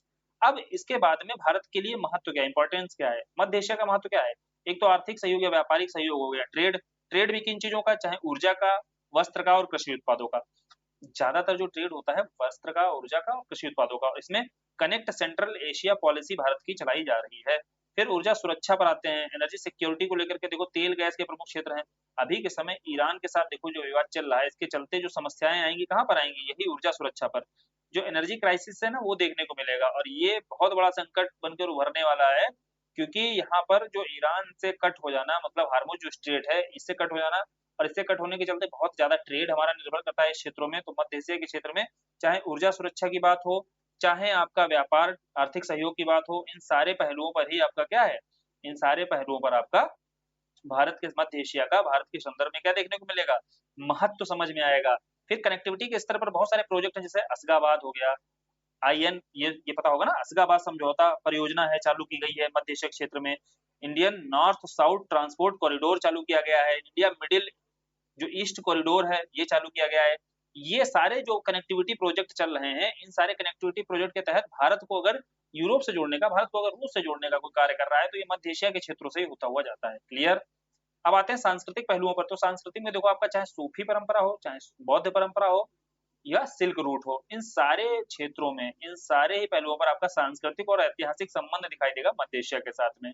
और सांस्कृतिक में आपको पता होना चाहिए मध्य एशिया में फिल्मों की भी बहुत ज्यादा पॉपुलरिटी है और फिल्म में भी अगर मालूम हो तो मिथुन चक्रवर्ती के बहुत ज्यादा फैन है मध्य एशिया के क्षेत्रों में, ठीक है। तो बोले ये सांस्कृतिक पहलुओं पर ये फिल्म वाला डायमेंशन भी डाला जा सकता है। अब सामरिक क्षेत्र में आएंगे तो सामरिक क्षेत्र में क्या है भाई, एक एससीओ हो गया, एससीओ में मध्य एशिया की कंट्रीज शामिल हैं, ठीक। साथ ही साथ यूएनएससी में, एक तो आप बताओ कि एससीओ में मध्य एशिया के देश शामिल हैं। यूएनएससी में यूनाइटेड नेशन जो सिक्योरिटी काउंसिल है, यहाँ जब स्थायी सदस्यता की भारत के द्वारा मांग की जाती है तो वहां इन देशों के द्वारा मदद की जाती है, समर्थन दिया जाता है मध्य एशिया के देशों के द्वारा, क्लियर। अब यहाँ चुनौती क्या है, एक तो चाइना वाला, ठीक, चाइना बड़े मात्रा में यहाँ बीआरआई के यहाँ सदस्य हैं निवेश कर रहा है। दूसरा, यहाँ से प्रत्यक्ष संपर्क नहीं है, या तो हम पाकिस्तान या अफगानिस्तान के थ्रू निर्भर हैं, या ईरान के थ्रू हम एंट्री करते हैं यहाँ पर, ठीक। डायरेक्ट हम संपर्क में नहीं है, बड़ी चुनौती। अस्थिरता बनी रहती है इन क्षेत्रों में, अस्थिरता ही बनी रहती है या सुरक्षा की भावना रहती है, ठीक, क्योंकि चरमपंथी संगठन है इन क्षेत्रों में बहुत ज्यादा प्रभावी रहते हैं। फिर न्यूनतम निवेश और संपर्क भी, जैसे बहुत बड़े बड़े प्रोजेक्ट हैं, तापी जैसे प्रोजेक्ट हो गए, ये सब क्या पड़े हैं, लंबित पड़े हुए हैं, ठीक। और साथ ही साथ इन क्षेत्रों के आसपास रूस, यूक्रेन हो गया, अभी ईरान को लेकर इसराइल का देखो युद्ध जो चल रहा है, या सीमा विवाद है, इसके चलते बहुत अस्थिरता रहती है। अस्थिरता के चलते जो संबंध हैं, जो मध्य एशिया के साथ भारत के संबंधों में वो जो प्रगाढ़ता है वो देखने को नहीं मिल पाती है, ठीक।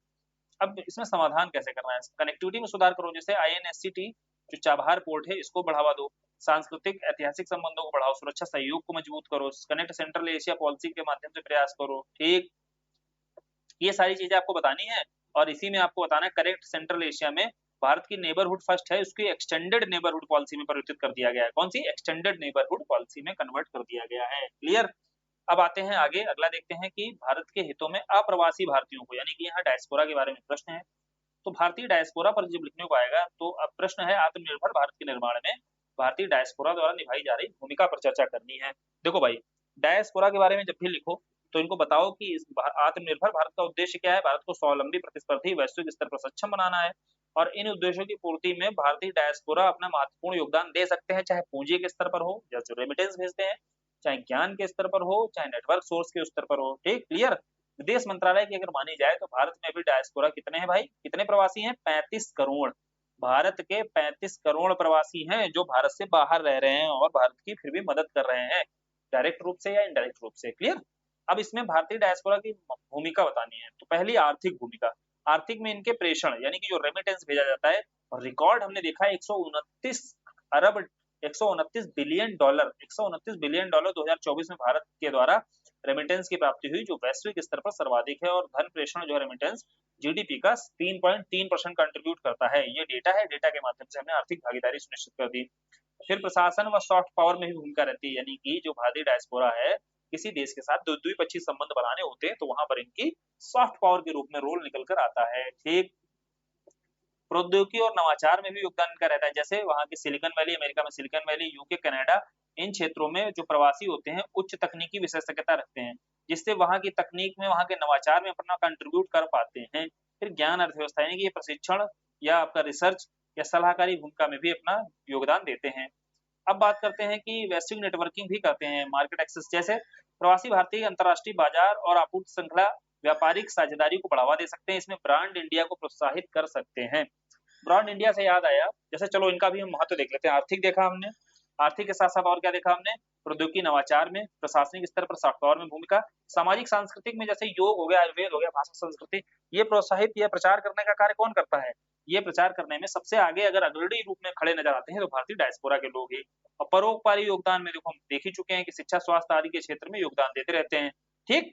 बात यहाँ पर है कि जब देखा होगा, कंक्लूड भी कर सकते हैं कि भारतीय डायस्पोरा को कहा कहा गया था, प्रवासियों को प्रधानमंत्री जी के द्वारा कहा गया था कि भारत के विदेश में मौजूद ब्रांड एम्बेसडर हैं, ठीक है, ब्रांड एम्बेसडर हैं। क्लियर।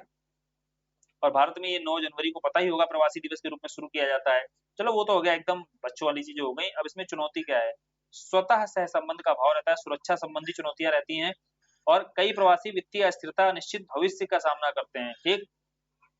ये तो चलो हो गई इनकी चुनौतियां, पता है कि प्रवासियों के सामने क्या क्या चुनौती है। ब्रेन ड्रेन वाली एक समस्या रहती है, प्रवासी जो बाहर रहते हैं, ठीक है, जाकर के, तो अब ब्रेन ड्रेन की समस्या हो गई, चाहे आपकी स्वतः जो सहसंबंध है इसका अभाव है, सुरक्षा संबंधी जो चुनौतियां हैं ये दिखाई देती हैं। प्रवासियों को लेकर के कोई एक निश्चित भविष्य नहीं दिखाई। अब जैसे प्रवासी में भी एक तो अरब वाले कंट्रीज में चले जाओगे तो यहाँ अनस्किल लेबर है, अब वहीं अगर अमेरिका वाले क्षेत्र में चले जाओगे स्किल लेबर है। स्किल लेबर के देखो भविष्य को लेकर कोई निश्चितता नहीं है, लेकिन अनस्किल लेबर को जब चाहती है वहां की कंपनी हटाकर फेंक देती है और उसके बाद में उनका भविष्य अधर में दिखाई देता है कि नहीं। तो इसीलिए कहा जाता है अनिश्चित भविष्य की भी चिंता है, इसका भी सामना करना पड़ता है। प्रयास में देखो ओसीआई कार्ड लाया गया, स्किल जो है क्या किया गया, स्किल डेवलप किया गया, और स्किल डेवलप करके ताकि ये ब्रेन ड्रेन की समस्या ना हो, यही पर कार्य करो। कुछ परियोजनाएं भी हैं, जैसे भारत जानो परियोजना लाई गई। भारत जानो परियोजना के तहत इनको प्रोत्साहित, इनको भी आपको क्या है, भारत के संदर्भ में कोशिश की जाती है कि ये भारत को जाने, और भारत को जानने के संदर्भ में अपनी जो रूढ़ियां हैं, सॉरी अपनी जो जड़ें हैं, उन जड़ों से जुड़ने का प्रयास करें। और जड़ों से जुड़ेंगे तो ज्यादा से ज्यादा क्या करेंगे, रेमिटेंस भेजेंगे, ठीक। सामुदायिक समर्थन दृढ़ करना, यानी कि जो सामुदायिक समर्थन है उसको मजबूत करने का प्रयास किया जाता है। तो ये कंक्लूड करना है, जो चाहे 5 ट्रिलियन इकोनॉमी बना दो भारत को, और चाहे ब्रांड एम्बेसडर के रूप में है ये, इनको बता दो आप, ठीक? जैसे भी आप कंक्लूड करना चाहो। अगला प्रश्न है भाई, वैश्विक विकास और जलवायु वार्ता में वैश्विक दक्षिण की आवाज के रूप में अब ग्लोबल साउथ, अब ग्लोबल साउथ पर देखो अगर क्वेश्चन पूछा भी जाएगा तो इस तरीके से पूछा जा सकता है, इसमें भारत का कैसे रोल रह सकता है, क्या रोल रह सकता है।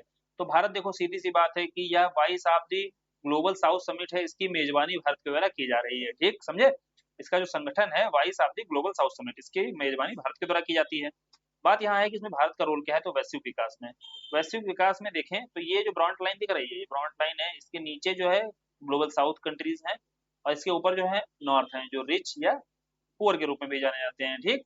ये ब्रॉड लाइन के अनुसार, ये ब्रॉड लाइन चाहो एग्जाम में बना सकते हो, इसके माध्यम से आप ग्लोबल साउथ बता दोगे कि ये जो ग्लोबल साउथ है इसके लीडर के रूप में भारत निकल कर आना चाहता है, ठीक। तो वैश्विक विकास में बताओ कि दक्षिण के हितों की वकालत की जाती है, और जो बहुपक्षीय सुधार है इसको समर्थन दिया जाता है। बहुपक्षीय में जैसे भारत ने अमेरिकी संघ को G20 में शामिल करने के लिए समर्थन दिया, यूनाइटेड नेशन सिक्योरिटी काउंसिल में विश्व बैंक आदि संस्थाओं में सुधार करने की बात की गई। G20 में देखो क्या क्या अध्यक्षता की गई, तो one earth one family one future, एक पृथ्वी एक परिवार और एक भविष्य के मंत्र के साथ समावेशी विकास की अवधारणा लाई गई। ग्लोबल साउथ में क्या है, भारत द्वारा मेजबान की गई, जिसमें भारत के द्वारा मेजबानी की जाती है ग्लोबल साउथ समिट की, हर बार है ना, पहली हो गई दूसरी हो गई, कौन मेजबानी कर रहा है, भारत ही कर रहा है। डिजिटल पब्लिक इंफ्रास्ट्रक्चर का विकास किया जा रहा है, अब डिजिटल देखो है पब्लिक तो यूपीआई जैसे मॉडल को साझा करके, ठीक। और इससे होगा क्या, फाइनेंशियल इंक्लूजन को बढ़ावा दिया जाएगा। रणनीतिक साझेदारी, स्ट्रेटेजिक क्या है, स्ट्रेटेजिक में देखो भारत अफ्रीका फोरम शिखर सम्मेलन है, भारत द्वारा अफ्रीका के विकास हेतु आर्थिक सहायता दी जा रही है, ये सारे पहलुओं पर कार्य किया जाएगा। तो स्ट्रेटेजिकली भी इंपॉर्टेंट है आपका, स्ट्रेटेजिकली भी महत्वपूर्ण आपका हो जाता है कौन सा, ग्लोबल साउथ। ग्लोबल साउथ हमें समझ में आ गया, ग्लोबल साउथ कौन से कंट्रीज हैं, ये देखो, ये हमने वर्ल्ड मैप बनाया, वर्ल्ड मैप में ये जो ब्रॉड लाइन दिख रही है, इस ब्रॉड लाइन के नीचे के जितने हैं ये ग्लोबल साउथ है। अब इस ग्लोबल साउथ का भारत क्या बनना चाहता है, लीडर बनना चाहता है। लीडर बनने के लिए क्या रोल रहेगा उसका, एक तो हित की वकालत, सभी के हितों की वकालत करनी होगी उसको, ठीक। बहुपक्षीय बहुध्रुवी जो आपके बहुपक्षीय सुधार हैं इनको समर्थन देना होगा, चाहे वो अफ्रीकी संघ है उसको G20 में शामिल किया गया, चाहे वर्ल्ड बैंक आदि को लेकर के ठीक है। फिर G20 वगैरह में देखो जैसे one earth one family one future के मंत्र को समाजी विकास की वकालत की गई। ग्लोबल साउथ कमेटी है, यहाँ पर लगातार देखो अध्यक्षता की जाती है। डिजिटल इंफ्रा है, जो पब्लिक इंफ्रा रहता है, इसको प्रोत्साहित करने की जरूरत है, क्लियर। जलवायु वार्ता में नेतृत्व देखो करता है, और जलवायु भारत की जलवायु यात्रा में साझा किंतु विभेदित उत्तरदायित्व, ठीक है, कॉमन बट डिफरेंशिएबल जो रिस्पॉन्सिबिलिटीज है इसका समर्थक रहता है। CBDR का मतलब सब पता होता है ना, कि जैसे ये है कि विकसित देश चाहते हैं कि जो भी हानि हो रही है, ये एमिशन किया जा रहा है, ये आया था जो, तो उस एमिशन के लिए जिम्मेदार विकासशील देश होते हैं। लेकिन विकासशील देशों का कहना है तुम तो जब करना था तो कर चुके, है ना, तुमको जितना उत्सर्जन करना था कर लिया, अब जब हमारा समय आया तो तुम कह रहे हो कि तुम्हें तुम्हारे ऊपर प्रतिबंध लगाया जाएगा। तो यहाँ CBDR का कॉन्सेप्ट लगना चाहिए, ठीक है, साझा किंतु विभेदित उत्तरदायित्व, मतलब हमारी तुम्हारी अलग अलग रिस्पॉन्सिबिलिटी बनती है, तुम कर चुके हो, तुम्हारी जिम्मेदारी ज्यादा है, हमें विकास भी करना है, पर्यावरण का संरक्षण भी करना है, तो इसीलिए हमारा विभेदित तरीके से होना चाहिए उत्तरदायित्व का बोध हमें, क्लियर। और कुछ अंतरराष्ट्रीय जैसे सौर संगठन हो गया, आपदा रोधी अवसंरचना गठबंधन हो गया, इसके माध्यम से सतत विकास व जलवायु परिवर्तन के प्रति कमिटमेंट देखने को मिलता है। अब आते हैं चुनौतियों पर। चुनौतियों में देखो सबसे पहले विविध हित हैं कि विविध हित में क्या बताना है आपको, किसके विविध हित बताने हैं, यहाँ समझने वाली बात है थोड़ा सा, कि जैसे ग्लोबल साउथ की बात की गई, तो ग्लोबल साउथ में जितने कंट्रीज आते हैं उन सबके अपने अपने हित हैं, ठीक। चीन के साथ देखो प्रतिस्पर्धा रहती है, क्योंकि चीन का प्रभाव इन क्षेत्रों में देखना, चीन वाला एंगल तो जरूर डालना है जब भारत के आसपास लिखना है। कूटनीतिक चुनौती में जैसे साउथ और नॉर्थ में, वैश्विक उत्तर और वैश्विक दक्षिण में संतुलन स्थापित करते हुए आपको कूटनीतिक चुनौती का सामना करना पड़ सकता है, ठीक। लेकिन फिर भी इन चुनौतियों को दरकिनार करते हुए आपको क्या करना है, समावेशी विकास, न्याय संगत जलवायु कार्रवाई को आगे बढ़ाना है, और तभी जाकर के आप क्या कर सकते हो, भारत की भूमिका को विकासशील देशों की विशिष्ट आवश्यकताओं की वकालत करने में महत्वपूर्ण बना सकते हो, ठीक। यानी कि भारत को स्टेब्लिश करना है अगर कि हम ही तुम्हारे ग्लोबल साउथ में लीडर हैं, तो इन पहलुओं पर कार्य करने की आवश्यकता होगी ही होगी, क्लियर। अब इसके बाद में अगला है अमेरिकी और भारत संबंधों में चीन की भूमिका, यानी कि अमेरिका और भारत के संबंधों में चीन की क्या भूमिका रहती है, अमेरिका भारत में जो मुद्दे हैं उनकी व्याख्या भी करनी है। अब चीन का क्या रोल है, चीन जो है अमेरिका के लिए सबसे बड़ा रणनीतिक खतरा बना हुआ है, जिससे अमेरिका के साथ क्या है, संबंध खराब हो रहे हैं, हम ये सब जानते ही हैं, बिल्कुल बेसिक वाली बातें हैं। अमेरिका भी क्या करता है, भारत को चीन का भू राजनीतिक प्रतिसंतुलन मतलब जियोपॉलिटिकली अगर बैलेंस बनाना है, काउंटर करना है, तो भारत के रूप में देखता है। ठीक, दो बड़ी शक्तियां हैं एशिया की, साउथ एशिया की, जिसमें आपको बताना है भारत का काउंटर करना है, सॉरी, चीन का अगर काउंटर करना है तो भारत को साथ लेकर चलना पड़ेगा। और चीन देख रहा है कि अमेरिका का सबसे बड़ा रणनीतिक खतरा बना हुआ है। ठीक, उसके बाद अमेरिका का उद्देश्य है हिंद महासागर और इंडो पैसिफिक में सेवा सुरक्षा प्रदाता के रूप में, भारत जो है नेट सिक्योरिटी प्रोवाइडर के रूप में रहता ही है, और यहाँ चाहता है अमेरिका भी कि यहाँ पर भारत ही सुरक्षा प्रदाता के रूप में नजर आए। अभी देखा होगा एक जो कार्गो प्लेन था, कार्गो जो शिप था, उस कार्गो शिप में आग लगने के चलते भारत की नौसेना के द्वारा यहाँ पर बचाया गया है हिंद महासागर में ही। तो ये कुछ हिंद महासागर के लेटेस्ट उदाहरण है जिसके चलते आप बता सकते हो कि भारत पूरे रोल में रहता है यहाँ पर कि हम इस क्षेत्र में नेट सर्विस प्रोवाइडर रहें, साथ ही साथ हम यहाँ पर एक लीडर के रूप में भी दिखाई दें। ठीक है, हिंद महासागर में। फिर भारत अमेरिका के बीच रक्षा सहयोग समझौते जैसे बेका हुआ है आपका समझौता, और तकनीकी प्रभुत्व को भी चुनौती देने के लिए भारत अमेरिका के बीच में आईसेट तकनीकी सहयोग भी हुआ है। ठीक, क्लियर। तो इतने सारे समझौते देखने को मिल रहे हैं, और इतने सारे समझौतों के साथ में हमने देखा कि चीन की भूमिका क्या है भारत और अमेरिका के संदर्भ में। अब इसके मुद्दे क्या क्या हैं, भारत और रूस वाला मुद्दा है। भारत रूस वाला मुद्दा क्या रहता है भैया, रूस का घनिष्ठ संबंध है, घनिष्ठ मित्र है, और इसके चलते अमेरिका से जब नजदीकी बढ़ेगी तो रूस क्या करेगा, रूस को अच्छा थोड़ी ना लगेगा। ठीक है, और इसके चलते ही हम देखें तो आगे इसके बाद ही पॉइंट बता सकते हो, रूस, पाकिस्तान, चीन, ये तीन फ्रंट दिखाई दे रहे हैं, ये तीनों एक साथ मिले हुए ये एक फ्रंट दिखाई दे रहा है जो भारत के लिए खतरा हो सकता है। ठीक, और आगे व्यापारिक मुद्दे हैं जिसमें कृषि, व्यापार सब्सिडी व कुछ उत्पादों पर आयात शुल्क जैसे मुद्दों पर असहमति है। सब्सिडी जैसे मुद्दों पर क्या होता है, सब्सिडी जैसे मुद्दों पर इन राष्ट्रों की असहमति है, भारत की और अमेरिका की। ठीक, क्लियर। अमेरिका लगातार चाहता है कि सब्सिडी को रैशनलाइज करो और कम करो, भारत चाहता है भाई एकदम खत्म नहीं कर सकते हैं कि हमारे यहाँ के किसान जो है इतना अभी फिजिबल इतना योग्य नहीं हुए हैं कि वो जो है, योग्यता बढ़ाने की जरूरत है, कैपेसिटी बिल्डिंग पर काम हो रहा है, लेकिन एकदम से हम सब्सिडी को खत्म नहीं कर सकते हैं जैसा कि अमेरिका के द्वारा कहा जाता है। और वर्तमान में भारत की प्राथमिकता हिंद महासागर है और अमेरिका की क्या है, प्रशांत महासागर है। अब यही बात करेंगे वे फॉरवर्ड में, तो बहुपक्षीय समन्वय को ही बढ़ावा दो, आर्थिक जुड़ाव को आगे बढ़ाओ। ठीक, मुक्त व्यापार के नियमों के से बंधे हुए हिंद महासागर क्षेत्र को सुनिश्चित करते हुए दोनों देशों के बीच में साझेदारी बढ़ाने की जरूरत है। तो वे फॉरवर्ड में जो चुनौती है, चुनौती कहाँ पर, एक तो हिंद महासागर में एक चीन वाले एंगल पर चुनौती है, और कहाँ पर चुनौती है, एक भैया व्यापारिक मुद्दे पर चुनौती है, और रूस वाले डायमेंशन पर चुनौती है, रूस वाले एंगल पर, क्योंकि भारत जैसे जैसे अमेरिका के नजदीक जा रहा है वैसे वैसे क्या हो रहा है, वैसे वैसे ही रसिया के साथ में संबंधों में दिक्कतें देखने को मिल रही हैं, रसिया के साथ द्विपक्षीय संबंधों में भारत की। ठीक, अब 19 जो डे है, इस 19 में ज्यादा नहीं करना है, क्यों नहीं करना है, क्योंकि पुराना है, देखो पैटर्न, विश्व बैंक की भूमिका, तो विश्व बैंक आया क्यों था, अवसंरचनात्मक कोई भी अगर विकास करना है आपको अपने यहाँ, कीवर्ड याद रखो, विश्व बैंक कब आया था, जब सेकंड वर्ल्ड वार हुआ, तो उसमें कोई भी अवसंरचनात्मक विकास चाहिए, उसके लिए अगर आपको मदद चाहिए, आर्थिक मदद, तो वहां पर विश्व बैंक लाया गया, और उसकी जुड़वा बहन थी IMF, जहां जो सॉफ्ट लोन प्रोवाइड करती है। लेकिन वर्ल्ड बैंक लाया गया तो उसके आधारभूत ढांचे को विकसित करने के लिए, फिर जो वहां पे शिक्षा और स्वास्थ्य संबंधी, यानी कि आपको यहाँ समझना होगा, यहाँ आर्थिक विकास, जैसे जब आर्थिक विकास, विकास और वृद्धि तो क्लियर है ना, आर्थिक विकास की जब बात की जाएगी कहीं पर तो वर्ल्ड बैंक दिखाई देगा, और आर्थिक वृद्धि की जब बात की जाएगी तो वहां पर IMF दिखाई देगा। ठीक है, क्लियर। तो विकास में आपका आधारभूत संरचना का विकास हो गया, शिक्षा और स्वास्थ्य में वहां कार्य करना है, सहयोग करना है, तो वर्ल्ड बैंक है, गरीबी उन्मूलन करना है, सोशल सिक्योरिटी की बात करती है महिलाओं के लिए, तो वहां पर हम बात कर सकते हैं, या वंचित वर्गों के लिए, या पर्यावरण और जलवायु परिवर्तन के संदर्भ में कार्य करना है, तो वर्ल्ड बैंक की भूमिका है। फिर लास्ट में आता है फाइनेंशियल इंक्लूजन, वित्तीय समावेशन की बात करनी है, तो वहां पर भी आपको ये बता देना है। ठीक, अब आते हैं सीमाओं पर, तो सीमाओं में सबसे पहले आपको बताना है ऋण पर निर्भरता, यानी कि ऋण पर जो है निर्भरता, ज्यादा ऋण जो है भविष्य में ऋण जाल का संकट बन सकता है, ये एक बहुत बड़ा चैलेंज है। शर्तों पर बहुत सारी शर्तें लगाई जाती हैं, तब जाकर के विश्व बैंक के द्वारा देखो लोन दिया जाता है, जो परियोजनाएं प्रोजेक्ट होती हैं वहां पर देरी देखने को मिलती है, और वितरण जो है बहुत अव्यवस्थित ढंग से किया जाता है, अनऑर्गेनाइज तरीके से देखने को मिलता है जो ऋण का वितरण किया जा रहा है। ये सारे कुछ चैलेंजेस हैं और ये कठिन नहीं है लिखना, चाहे वर्ल्ड बैंक में आपको वर्ल्ड बैंक में किस एस्पेक्ट पर लिखना है, आर्थिक विकास के संदर्भ में, चाहे बुनियादी ढांचे का विकास करना हो, गरीबी उन्मूलन करना हो, चाहे आपको वहां पर शिक्षा के संदर्भ में, स्वास्थ्य के संदर्भ में कार्य करना हो, सामाजिक आपको समावेशिता के लिए काम करना हो, सामाजिक सहभागिता के लिए, वंचित वर्गों के लिए कार्य करना हो, ठीक है, महिलाओं के सशक्तिकरण के लिए कोई प्रोजेक्ट लाना हो, तो इन सब पहलुओं पर या वित्तीय समावेशन के लिए यहाँ पर वर्ल्ड बैंक जो है मदद करता है। ठीक, भूमिका जब लिखनी होगी। अब इको शोक है, ये तो बिल्कुल नहीं पूछेगा, बहुत पुराना क्वेश्चन हो गया है। फिर बात आती है, ये भी नहीं पूछा, चलो ये तो पुराने हैं यार, देखो ये अभी इस समय मुद्दा नहीं है चर्चा में, चर्चा में जो मुद्दा वाले हैं अभी आता है लास्ट वाला, ये तीनों टॉपिक ऐसे हैं जो बहुत हाई चांस है पूछे जाने के। ठीक, इसको अच्छे से कर लो।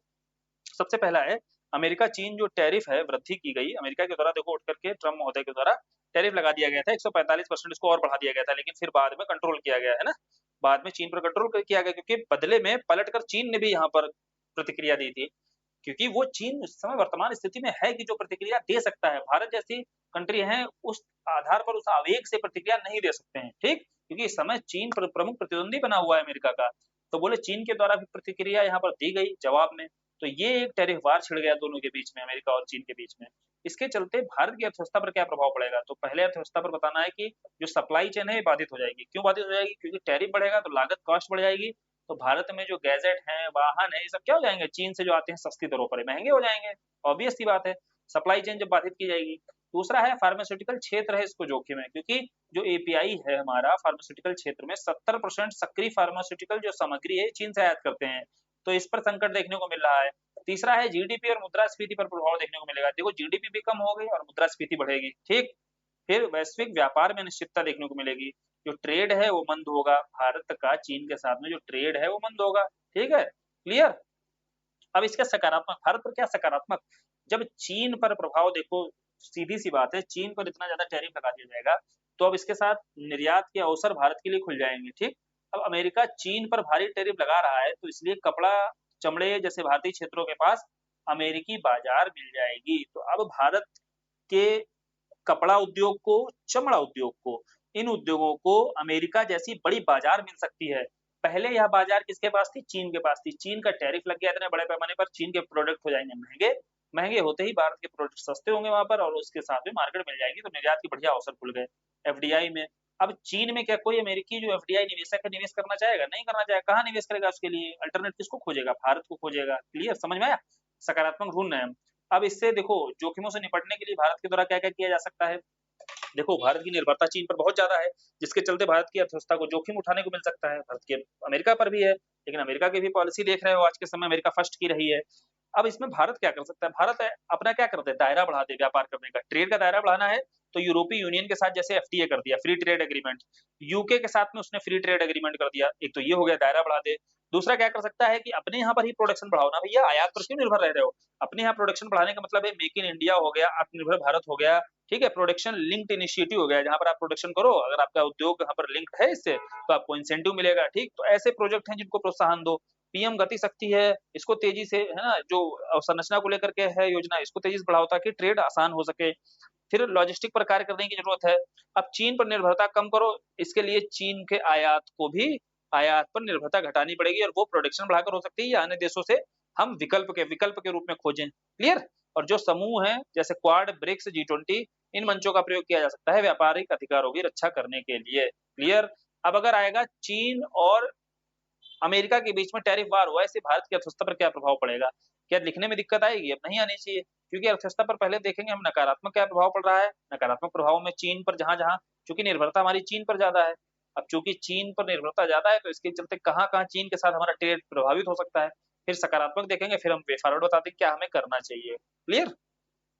अब यूसीसी है, यूसीसी तो बहुत बार कर लिए हो गए यार, यूसीसी से आप क्या समझते हो, यूसीसी है ना क्या है, समाज के जितने भी वर्ग हैं, ये किसी भी धर्म का हो, सभी के लिए व्यवहार जो होता है, समान नागरिक संहिता लागू करने की आवश्यकता होती है, ठीक। इसमें चाहे विवाह, तलाक, भरण पोषण, उत्तराधिकार, गोद संपत्ति जैसे मामले हैं, ये सब मामले शामिल होते हैं और ये सभी धर्म के लोगों के लिए, सभी लोगों के लिए एक समान होने चाहिए। ये है समान नागरिक संहिता, सभी नागरिकों के समक्ष एक समान नीति लागू करने की जरूरत होती है। अब यूसीसी में दिक्कत क्या है, अभी इसमें उदाहरण दे देना है आपको, या शुरुआत इससे कर सकते हो कि अभी उत्तराखंड के द्वारा ही अपने राज्य में यूसीसी लागू की गई है, ठीक।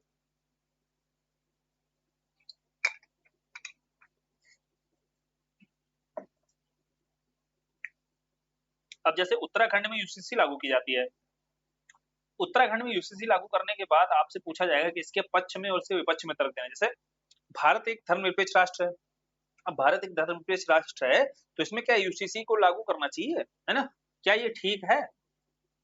तो अब पक्ष वाले कहते हैं हाँ बिल्कुल ठीक है, क्योंकि धर्मनिरपेक्षता का मतलब ही है कि किसी धर्म के अपने विशिष्ट कोई मानक नहीं होना चाहिए, कोई मानदंड है, अगर अगर धर्म विशेष अपना स्पेस विशेष रखे हुए है तो वो धर्मनिरपेक्षता के खिलाफ है। इसलिए यह जरूरी हो जाता है धर्मनिरपेक्षता के लिए कि सभी प्रथाओं को एक समरूप कर देना चाहिए, और जिसके लिए यूसीसी एक अच्छा कदम हो सकता है। दूसरा लैंगिक न्याय, जैसे महिलाओं के अधिकार हैं धार्मिक कानूनों के तहत सीमित कर दिए जाते हैं, इसमें जैसे ट्रिपल तलाक है, इस प्रथा के तहत क्या किया गया था, महिलाओं को सशक्त किया गया था।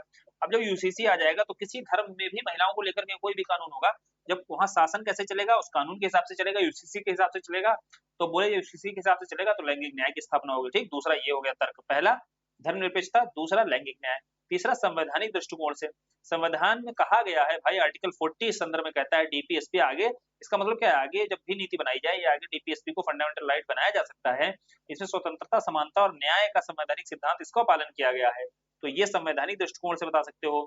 फिर आप बताओगे कानून के सरलीकरण में जैसे एक देश में जब एक कानून होगा तो उसको सिंप्लीफाई किया जा सकता है और आसानी से कानूनों का अगर कहीं भी कानूनों को लागू नहीं किया जा रहा है या कानूनों का पालन नहीं हो रहा है तो आप तेजी से कार्रवाई कर सकते हो। ठीक है, चौथा ये हो गया। पांचवा, एक तो सुप्रीम कोर्ट के माध्यम से बता सकते हो कि सुप्रीम कोर्ट के द्वारा अनेक निर्णयों पर, जैसे साहबानो केस हो गया, सरला मुद्गल केस हो गया, दो केस कोर्ट करने हैं, साहबानो केस, सरला मुद्गल जो केस है, इस मामले में यूसीसी को लागू करने का आग्रह किया गया था। ये हो गया तर्क वाले जो कहते हैं भाई यूसीसी बहुत जरूरी है। अब विपक्ष वाले, प्रॉस वाले हो गए, कॉन्स वाले क्या बताएंगे, वो कहते हैं देखो सबसे बड़ी दिक्कत ये है कि अब अगर आप यूसीसी लागू करने जा रहे हो, ठीक है, तो यूसीसी लागू करने का मतलब है कि आप उनकी विविधता का संरक्षण नहीं कर रहे हो। आप, भारत की ताकत ही क्या है, विविधता में एकता।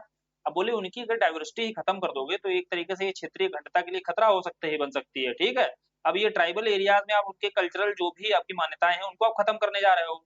तो बोले ये पहला तर्क इनका मजबूत है। दूसरा है भाई सामान्य कानून बनाने में बड़ी कठिनाई होने वाली है ऐसी। ठीक है, बहुत धर्म है, उनकी बहुत सारी संस्कृतियां हैं और इनके सभी के हितों में ध्यान में रखते हुए एक सामान्य कानून बनाने में बड़ी चैलेंज होने वाला है। पहला ये हो गया, दूसरा ये हो गया। तीसरा आप बताओ कि भाई यह जो राजनीतिकरण ज्यादा हो रहा है, मतलब यूसीसी जो है सही उद्देश्य से नहीं लागू की जा रही, बल्कि यूसीसी लागू करने के पीछे जो आपका ध्रुवीकरण है, पोलराइजेशन ज्यादा हो रहा है। अब बोले इस राजनीतिकरण के चलते ही मुद्दे से भटका जा रहा है। फिर आर्टिकल 25 कहता है सभी धर्मों को, यहाँ आर्टिकल 25 का तर्क दिया जा सकता है, जैसे वहां पर स्वतंत्रता समानता का तर्क दिया गया ना, ऐसे आर्टिकल 25 की सभी को अपने धर्म की स्वतंत्रता है और अपने धर्म के अनुसार, मान्यता के अनुसार उसे पालन करने की यहाँ पर इजाजत दी गई है। आर्टिकल 25 कहता है ना, तो इसको कोट किया जा सकता है। फिर बताना है डीपीएसपी में, सीधी सी बात है, जब डीपीएसपी में शामिल किया गया तो आप इसको इन्फोर्सिबल कैसे बना सकते हो सभी के लिए। डीपीएसपी में इन्फोर्सिबल तो है ही नहीं, आपका केवल गाइडलाइन निर्धारित करता है कि आपको ये ध्यान में रखते हुए कोई भी कानून बनाना चाहिए। वे फॉरवर्ड जाना है तो कानून को संहिताबद्ध करने की आवश्यकता है, लेकिन चरणबद्ध तरीके से। एकदम से आपको यूसीसी नहीं ले आना है कि तीव्र उसका विरोध हो जाए और विरोध देखने के साथ ही आप क्षेत्रीय अखंडता को बाधित कर दो। ठीक, फिर आपको विधि आयोग को कोट करना है। विधि आयोग के द्वारा कहा गया यूसीसी इस स्तर पर ना आवश्यक, ना तो आवश्यक है, ना इतनी वांछनीय है जो देश की विविधता और मानवाधिकारों को बाधित करे। क्लियर, तो देश की विविधता और मानवाधिकार भी जरूरी है और इसके साथ साथ राष्ट्र में एक समान कानून भी जरूरी है। तो दोनों में संतुलन बांधते हुए, संतुलन साधते हुए ही आपको क्या करना है, यूसीसी को लागू करने की आवश्यकता है। समझ में आया, यूसीसी समझ में आया। अब आप देखते हैं हम लोग लास्ट, आज का लास्ट है वन नेशन वन इलेक्शन। तो वन नेशन वन इलेक्शन की लगातार बात की जाती है और जब स्टार्ट करना है तो रामनाथ कोविंद जो कमेटी आई, तो रामनाथ कोविंद कमेटी के द्वारा ये सुझाया गया कि राष्ट्र में वन नेशन वन इलेक्शन होना चाहिए। ठीक है, अब वन नेशन वन इलेक्शन के क्या लाभ हो सकते हैं, सबसे पहले आपको बताना है क्या प्रॉफिट हो सकता है। देखो पूरे राष्ट्र में एक साथ अगर इलेक्शन कराया जाए, इसे कॉमन सेंस से सोचो, एक साथ इलेक्शन करा दिया जाएगा तो कॉस्ट जो है इफेक्टिव होगा कि नहीं होगा, लागत बचाएगा। अलग अलग चुनाव पर, मान लो अभी चुनाव हुआ, एक साल बाद फिर चुनाव, फिर लागत लगेगी, पैसा लग रहा है भाई, फिर एक साल चुनाव, अब एक ही साथ निपटा दो सेंटर स्टेट इनके सबके, तो आप क्या होगा, कास्ट को बचा, पैसा बचा सकते हो। और इसमें कहा गया है वित्तीय बोझ अगर कम होगा चुनाव कराने में, तो यही पैसा जो 7500 से 12,000 करोड़ रुपए बचेगा, इसको पब्लिक वेलफेयर में लगाया जा सकता है। लगाया जा सकता है कि नहीं लगाया जाता है, हालांकि पब्लिक वेलफेयर में नहीं, नेता कहाँ लगाएंगे, अपने वेलफेयर में लगाएंगे। ठीक, लेकिन चलो हम बताएंगे तो यही, इसी पैसे को कहाँ लगाना है, पब्लिक वेलफेयर में लगा सकते हैं। अब प्रशासनिक दक्षता यानी कि जो एडमिनिस्ट्रेटिव स्किल है ना, ये बढ़ सकती है। और एडमिनिस्ट्रेटिव स्किल अगर बढ़ेगी, क्यों बढ़ेगी, क्योंकि एडमिनिस्ट्रेशन जो है ज्यादातर क्या होता है, कहीं चुनाव हुआ उठा करके वहां लगा दिया गया प्रशासक वर्ग को। अब जब एक ही बार में चुनाव हो जाएगा तो आगे बचे हुए 4 सालों के लिए, जो 4 सालों के लिए क्या, पूरे 5 सालों के लिए प्रशासनिक इकाई अपने ज्यादा स्किल तरीके से, ज्यादा कुशल तरीके से कार्य कर पाएगी। समझे बात को। पॉलिसी मेकिंग के स्तर पर जो पॉलिसीज हैं, वो पॉलिसी मेकिंग के स्तर पर थोड़ा निरंतरता रहेगी। ठीक है, लागू कर सकते हैं उनको हम, नहीं तो हर 5 साल के बाद में, ये समझो बात को, बीच में इतने चुनाव हो जाते थे कि उसमें जवाबदेहिता नहीं हो पाती थी, लेकिन अब पॉलिसी लेवल पे निरंतरता देखने को मिलेगी। फिर जो चुनाव मतदान है इसमें वृद्धि होगी, क्योंकि बार बार मतदाता भी क्या होता है, बार बार चुनाव नहीं देना चाहता है, वो भी थक जाता है। अब बार बार जब चुनाव नहीं, लेकिन एक साथ जब चुनाव होगा तो आसानी से चुनाव देगा और चुनाव में ग्रोथ, वृद्धि भी देखने को मिलेगी, पार्टनरशिप में वृद्धि। साथ ही साथ जो सुरक्षा बल है, सुरक्षा बल खाली प्रशासक वर्ग कर्मचारी ही नहीं लगाए जाते हैं, जो सुरक्षा बल सिक्योरिटी फोर्सेस होती है ना, उन सिक्योरिटी फोर्सेस को भी लगा दिया जाता होगा, आपने देखा होगा बूथ वगैरह पर। तो अब सिक्योरिटी फोर्सेस को जिस उद्देश्य के लिए नेशनल सिक्योरिटी के लिए लाया गया था, उसके लिए ज्यादा बेहतर ढंग से तैयार किया जा सकेगा, क्योंकि एक ही बार यहाँ पर लगाना है। अब और लाभ जैसे कदाचार वगैरह हैं, इन पर अंकुश लगेगी, विकास गतिविधियां हैं, इनका बेहतर ढंग से संश्लेषण हो सकता है। ठीक, चलो ये हो गया। अब इसमें दिक्कत दिक्कत वाली प्रवास वाली हो गई, क्या क्या फायदे हैं, हमने फायदे फायदे देख लिए। वन नेशन वन इलेक्शन की आवश्यकता है नहीं कि दिक्कत नहीं होगी। सबसे बड़ी दिक्कत है कि संवैधानिक स्तर पर, कानूनी स्तर पर बहुत जटिलता है इसको लागू करने में, और संवैधानिक स्तर पर बदलाव करने, जैसे आर्टिकल 83, आर्टिकल 85, 172 और 356, इन सब में बदलाव भारी करने पड़ेंगे। ठीक, बड़े बदलाव। दूसरी समस्या कानूनी जटिलता या संवैधानिक बदलाव के साथ साथ, जैसे कहीं पर मान लो चुनाव हुआ, तमिलनाडु में चुनाव हुआ, अब यहाँ 3 साल के लिए चुनाव हुआ, 2025 से बोल दिया गया भाई 2026 से आपका वन नेशन वन इलेक्शन होने जा रहा है। यहाँ 1 ही साल हुआ था, अभी 4 साल तो इनके पास बचे हुए हैं। वन नेशन वन इलेक्शन होगा तो ये तो भाई ऐसे कितने स्टेट होंगे जहां अभी 2 साल बचे होंगे, ऐसे स्टेट होंगे जहां 1 साल बचा होगा। अब इनको सबको कैसे बैलेंस किया जाएगा? ठीक है, ये एक बड़ी चुनौती आने वाली है इसको लागू करने के दौरान। फिर संघवाद के विरुद्ध, संघवाद क्या कहता है? संघवाद कहता है जहां राज्यों को भी ऑटोनॉमी रहे और केंद्र के भी अपने पास पर्याप्त शक्तियां रहे। बोले राज्यों की ऑटोनॉमी के विरुद्ध खतरा हो सकता है जब आप केंद्र और राज्य के साथ एक साथ चुनाव कराओगे। तो एक साथ चुनाव में क्या हो सकता है? एक तो ऑटोनॉमी, मतलब जो ये फेडरल स्ट्रक्चर है इसके विरुद्ध भी है, क्योंकि स्थानीय मुद्दों को ध्यान नहीं दिया जाएगा। साथ ही क्षेत्रीय दलों पर प्रभाव, जो राष्ट्रीय दल होगा एक क्षेत्रीय दल होगा, दोनों एक साथ खड़े होंगे। तो बताओ भैया, राष्ट्रीय दल ज्यादा मजबूती से अपनी बात रखेगा या क्षेत्रीय दल? किसकी बात पर जनता ज्यादा प्रभावित होगी? राष्ट्रीय दल की। तो कहा जाता है कि क्षेत्रीय दलों पर भी नकारात्मक प्रभाव देखने को मिल सकता है। पहला भैया, संवैधानिक जो परिवर्तन बहुत ज्यादा, संघवाद के लिए खतरा, क्षेत्रीय दलों पर प्रभाव, और राजनीतिक प्रतिरोध, आम सहमति का अभाव देखने को मिलता है। ठीक, क्लियर हो गया। अब अन्य में आएंगे, जैसे तो लोकतांत्रिक प्रक्रिया यहाँ प्रभावित हो सकती है। समय से पूर्व क्या हो सकता है? संपूर्ण चुनाव आपको बताना है कि लोकतांत्रिक प्रक्रिया देखो यहाँ पर क्या हो सकती है? बाधित हो सकती है। लोकतांत्रिक प्रक्रिया क्या होती है? यही होती है ना, जैसे हम अभी तक चुनाव कराते चले आ रहे हैं, हो सकता है उस डेमोक्रेटिक तरीके से ना करा करके यहाँ केंद्र के प्रभाव में चुनाव देखने को मिल सकते हैं। ठीक, और न्यायपालिका भी यहाँ चिंता में आ जाएगी कि भाई इसमें विवाद के निपटारा में बहुत बाधाएं देखने को मिलेंगी। ठीक, अब जब भी रिफॉर्म्स, इलेक्टोरल रिफॉर्म्स बताना है, पीछे हम लोग चर्चा कर चुके हैं, दिनेश गोस्वामी समिति जरूर कोट करनी है, समझे। सेकंड एआरसी अगर कोई बताया है, संथानम कमेटी के द्वारा अगर सिफारिश की गई है, तो ये सारी कमिटीज जो है, ये सारी कमिटीज कोट करो वहां पर जब भी वे फॉरवर्ड लिखो। और साथ ही साथ बताओ भैया, एक लचीला चुनाव चक्र लेकर आओ, है ना, कोई एक लचीला चुनाव तंत्र लेकर आओगे तभी जाकर के आप ये लागू कर सकते हो वन नेशन वन इलेक्शन। और वन नेशन वन इलेक्शन के लिए बढ़िया चीज ये होगी, पहले इसको पायलट प्रोजेक्ट के तौर पर किसी एक विशेष क्षेत्र में लागू करके देखो, किसी एक क्षेत्र में, किसी एक यूटी में इसको लागू करके देखो, वहां एक साथ चुनाव करा कर देखो, फिर आगे पूरे भाग में लागू करो, एक साथ नहीं भारत में उठाकर लागू कर दिया। ठीक है, जैसे डेमो होता है ना, वैसे ही डेमो के स्तर पर किसी एक क्षेत्र में लागू करो, फिर इसको देखो, इसकी सफलता के आधार पर आगे तय करो।